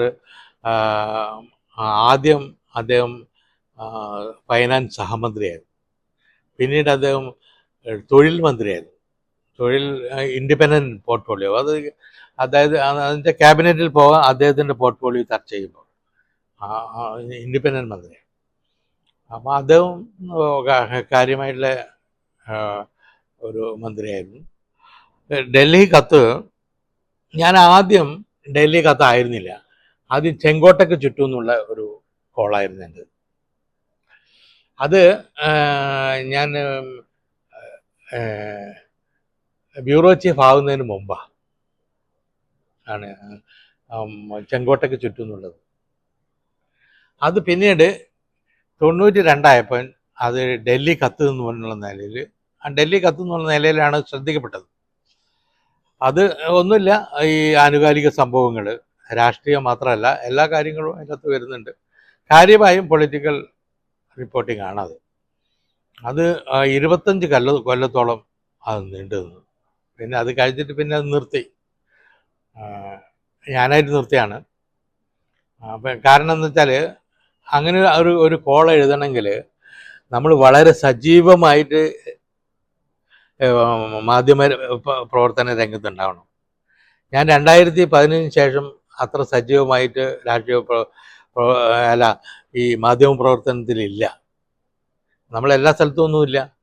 അപ്പോൾ ഇതാണെങ്കിൽ നമ്മൾ ആക്റ്റീവായുള്ളപ്പം എഴുതുന്ന ഒരു കോളാണത്. അതിനൊരു വ്യത്യാസം അതിൻ്റെ അകത്തുണ്ടാവും. അത് കഴിഞ്ഞിട്ട് പിന്നെ നമ്മൾ വായിച്ചിട്ടൊക്കെ എഴുതണം. നമ്മൾ രംഗത്ത് ഇല്ലല്ലോ. അപ്പം അതുകൊണ്ടാണ് പിന്നെ അത് നിർത്താൻ കാരണം. ഞാൻ 2 പുസ്തകമേ ഉള്ളൂ. ഒന്ന് ഡൽഹി കത്തും, പിന്നെ ഒന്ന് രാഹുൽ ഗാന്ധിയെ പറ്റിയുള്ള ഒരു വിശകലനം ഞാൻ എഴുതിയിട്ടുണ്ട്, പൊളിറ്റിക്സ് എന്നുള്ളത്. അപ്പോൾ അയാൾ ഒരു കഠിനാധ്വാനിയാണ്, വെൽ- ആ, അദ്ദേഹം വലിയ ഫലമൊന്നും പാർട്ടിക്ക് ഉണ്ടാക്കാൻ കഴിഞ്ഞില്ലെങ്കിലും നിരന്തരമായി അധ്വാനിച്ചുകൊണ്ടിരിക്കുന്ന ഒരു കോൺഗ്രസ്സിൽ എന്തെങ്കിലും ജോലി ചെയ്യുന്നുണ്ടെങ്കിൽ അയാൾ മാത്രമേ ഉള്ളൂ എന്നുള്ള ആ നിലയിലൊരു പുസ്തകമാണ്. ഒരു ഭാവിയുണ്ടോ അദ്ദേഹത്തിന്? ഭാവി പ്രയാസം. ഭാവി ഭാവി കോൺഗ്രസിന് തന്നെ ഭാവി ഉണ്ടാവണമെങ്കിൽ ഈ കുടുംബത്തിന്റെ പിടിയിൽ നിന്ന് മാറണത്. ഈ കുടുംബം 3 പേര് പാർലമെന്റിൽ, എന്താവശ്യത്തിന് ഒരു കുടുംബത്തിൽ നിന്ന് 3 പേര് പാർലമെന്റിൽ പോകണം? വല്ല കാര്യം. അത് ഈ കോൺഗ്രസ്സുകാർ അധ്വാനിച്ചിട്ടാണ് ഈ മണ്ഡലങ്ങളൊക്കെ നേഴ്സ് ചെയ്തുകൊണ്ടിരിക്കുന്നത്. എന്നിട്ട് ഈ കുടുംബത്തിൽ നിന്ന് തന്നെ 3 പേരെ പോട്ട കാര്യമില്ലല്ലോ. ആ കുടുംബത്തിന്റെ പിടിയിൽ നിന്ന് മാറിയാൽ അവർക്കൊരു പൊളിറ്റിക്സ് ഉണ്ട്, സെക്യുലർ പൊളിറ്റിക്സ് ആണ്. മറ്റേത് മറുഭാഗത്ത് ഹിന്ദു പൊളിറ്റിക്സ് ആണ്. അതിനെതിരായിട്ടുള്ള ഒരു പൊളിറ്റിക്സ് ഉണ്ടല്ലോ രാജ്യത്ത്. നമ്മളിതൊരു സെക്യുലർ കൺട്രി അല്ലേ. അപ്പം എന്തായാലും കോൺഗ്രസിന് ഭാവിയൊക്കെ ഉണ്ട്. പക്ഷെ കുടുംബത്തിന്റെ പിടിയിൽ നിന്ന് പോകണം. എനിക്ക് അങ്ങനെ അധികം അവാർഡുകളൊന്നും കിട്ടിയിട്ടില്ല. എനിക്ക് ശരിക്കും പറഞ്ഞാൽ കാര്യമായിട്ടുള്ള ഒരു അവാർഡ് റിക്കഗ്നൈസ് ചെയ്യാൻ പറ്റുന്ന ഒരു അവാർഡ് തന്നെയുള്ളൂ. മറ്റേതൊക്കെ പിന്നെ അതും ഇതൊക്കെയാണ്. അതിൽ അതൊന്നും പറയാൻ പറ്റിയ അത്ര വലിയ കാര്യമുള്ളതൊന്നുമല്ല. ഒരു വലിയ റിക്കഗ്നൈസ്ഡ് ആയിട്ടുള്ള വളരെ അംഗീകരിക്കപ്പെടുന്ന ബഹുമാനിക്കപ്പെടുന്ന ഒരു അവാർഡ് സ്വദേശ് അഭിമാൻ അവാർഡ്. പിണറായി വിജയൻ്റെ ഒരു പേഴ്സണൽ ക്വാളിറ്റി അദ്ദേഹത്തിൻ്റെ ആജ്ഞാശക്തിയാണ്. അതുകൂടാതെ അദ്ദേഹത്തിന് ഒരു വ്യക്തമായ കാഴ്ചപ്പാടുള്ള ഒരു വളരെ പ്രോഗ്രസീവായിട്ടുള്ള കാഴ്ചപ്പാടുള്ള ഒരു വ്യക്തിയാണ് അദ്ദേഹം. അപ്പോൾ ആ നിലയിൽ അദ്ദേഹത്തിന് മറ്റുള്ള നേതാക്കളുമായി നമ്മൾ താരതമ്യപ്പെടുത്തുമ്പോൾ ഒരു പ്രത്യേക സവിശേഷതയുണ്ട്. ഒരു നേതൃത്വത്തിൻ്റെ ഒരു ഒരു ഒരു ഒരു പ്രകാശം അദ്ദേഹത്തിന് ചുറ്റുമുണ്ട്. അത് പാർട്ടിക്കും വലിയൊരു സമ്പാദ്യമാണ്. പാർട്ടിയുടെ ഒരു വലിയ എന്താ പറയേണ്ടത്, വലിയൊരു കാര്യം തന്നെയാണ് പാർട്ടിയെ സംബന്ധിച്ചോളം അങ്ങനത്തെ ഒരു നേതാവ് ഉണ്ടെന്നുള്ളത്. ആ നേതൃത്വത്തെ ഡൽഹി എങ്ങനെ നോക്കിക്കാണുന്നു എന്നുള്ളത് ഡൽഹിയിൽ ഒരു കമ്മ്യൂണിസ്റ്റ് നേതാവിനോട് അത്ര വലിയ താല്പര്യം അവർക്കില്ല ഒന്നത്. പിന്നെ ഡൽഹിയുടെ പൊളിറ്റിക്സിലോ ഇന്ത്യയുടെ പൊളിറ്റിക്സിലോ സ്വാധീനം ചെലുത്താവുന്ന നിലയിൽ ഒരു വ്യക്തിത്വം കൊണ്ട് മാത്രം സാധിക്കില്ല. ഒരു വ്യക്തിയെ കൊണ്ട് മാത്രം സാധിക്കില്ല. അതിന് ഒരു പാർട്ടി സംവിധാനം കാര്യമായിട്ട് വരണം. അതിപ്പോൾ നമ്മളിപ്പം കാണുന്നത് കമ്മ്യൂണിസ്റ്റ് പാർട്ടി തളർന്നുകൊണ്ടേയിരിക്കുകയാണ്. ഉയർച്ചയിലേക്ക് വരുന്നില്ല. ഇവിടെ മാത്രമാണ് അത് തളിർത്ത് നിൽക്കുന്നത്. ആ തളിർത്ത് നിൽക്കുന്നതിൽ പിണറായി വിജയൻ്റെ പങ്ക് ചെറുതല്ല. അദ്ദേഹത്തിൻ്റെ വ്യക്തിത്വത്തിൻ്റെ പുറത്താണ് ഇന്നത്തെ നിലയിൽ ഈ പാർട്ടി തിളങ്ങി നിൽക്കുന്നത്. എനിക്ക് തോന്നുന്ന ഒരു അഭിപ്രായം അതാണ്. ഞാനൊരു വളരെ ദരിദ്ര കുടുംബത്തിലാണ് ജനിച്ചത്. എൻ്റെ പിതാവ് ഒരു ചെറിയൊരു ചായക്കടക്കാരനായിരുന്നു. അദ്ദേഹത്തിന് വിദ്യാഭ്യാസം അത്ര ഒരു 5ാം തരം വരേക്കും അദ്ദേഹം പഠിച്ചിട്ടുണ്ട്. എൻ്റെ അമ്മ ഒട്ടും പഠിച്ചിട്ടില്ല. അങ്ങനത്തെ ഒരു കുടുംബത്തിൽ നിന്നാണ് ഞാൻ വരുന്നത്. എൻ്റെ അച്ഛൻ്റെ പേര് കുട്ടൻ എന്നാണ്. ഞങ്ങളുടെ വീട്ടുപേര് നാറാത്ത് എന്നാണ്. നാറാത്ത് എന്ന് പറഞ്ഞാൽ അവിടെ ഒരു വലിയ കുടുംബം തന്നെയാണ്. ഞങ്ങൾ കുറച്ച് ദരിദ്രരാണെങ്കിലും. പിന്നെ അമ്മയുടെ പേര് കല്യാണി എന്നാണ്. അപ്പം ഞങ്ങൾ 9 മക്കളാണ്. അന്ന് വീടുകളിലൊക്കെ ഇപ്പം 2, 1 എന്നുള്ള കാലമല്ലത്. അതുപോലെ പഴയ കാലം. പ്രത്യേകിച്ച് എനിക്ക് 50 വയസ്സായി. അപ്പോൾ ആ പഴയ കാലത്ത് അത്രയും ഇതാണ്. അപ്പം നമ്മൾ നാട്ടിലെ മുനിസിപ്പൽ സ്കൂളിലാണ് ആദ്യം പോയത്. അത് കഴിഞ്ഞ് പിന്നെ ഹൈസ്കൂൾ വന്നപ്പം സാമൂതിരി ഹൈസ്കൂൾ. പിന്നെ അത് കഴിഞ്ഞ് കോളേജിൽ പോയി. അതിപ്പോൾ അച്ഛൻ്റെ ഒരു താല്പര്യത്തിലാണ് കോളേജിൽ തന്നെ പോയത്. പിന്നെ അച്ഛന് പഠിപ്പിക്കണം തോന്നി, കുട്ടികളൊക്കെ പഠിപ്പിക്കണം തോന്നി. അങ്ങനെ ഒരു ഇതാണ്. അല്ലെങ്കിൽ അങ്ങനെ പഠിപ്പിക്കാവുന്ന ഒരു സാഹചര്യമൊന്നും അങ്ങനെ ഉണ്ടായിരുന്നില്ല. എന്നാലും പഠിച്ചു. വിവാഹം കഴിക്കുന്നത് ഞാൻ ഡൽഹിയിൽ പോയതിന് ശേഷമാണ്. 82-ലാണ് കല്യാണം കഴിച്ചത്. 82 ഡിസംബറിലാണ് വിവാഹം.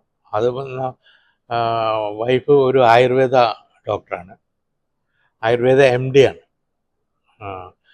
അപ്പോൾ ഞാൻ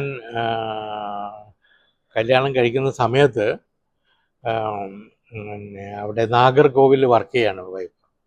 നാഗർകോവിൽ മഹർഷി മഹേഷ് യോഗിയുടെ ആയുർവേദ പ്രസ്ഥാനത്തിൽ വർക്ക് ചെയ്യാണ്. അത് കഴിഞ്ഞ് എൻ്റെ കൂടെ ഡൽഹിക്ക് വന്നു. ഡൽഹി കഴിഞ്ഞ് അവിടുന്നൊക്കെ കുറച്ച് കഴിഞ്ഞ് പിന്നെ നമ്മളത് 90-ലാണ് അവിടെ ഒരു ചെറിയൊരു ഡിസ്പെൻസറി തുടങ്ങുന്നത് ഡൽഹിയിൽ. അതൊരു ഗരാജിലാണ് തുടങ്ങുന്നത്. ഈ മറ്റേ കാർ ഗരാജ്, ആ ഒരു ഗരാജിലാണ് ഡിസ്പെൻസറി തുടങ്ങുന്നത്.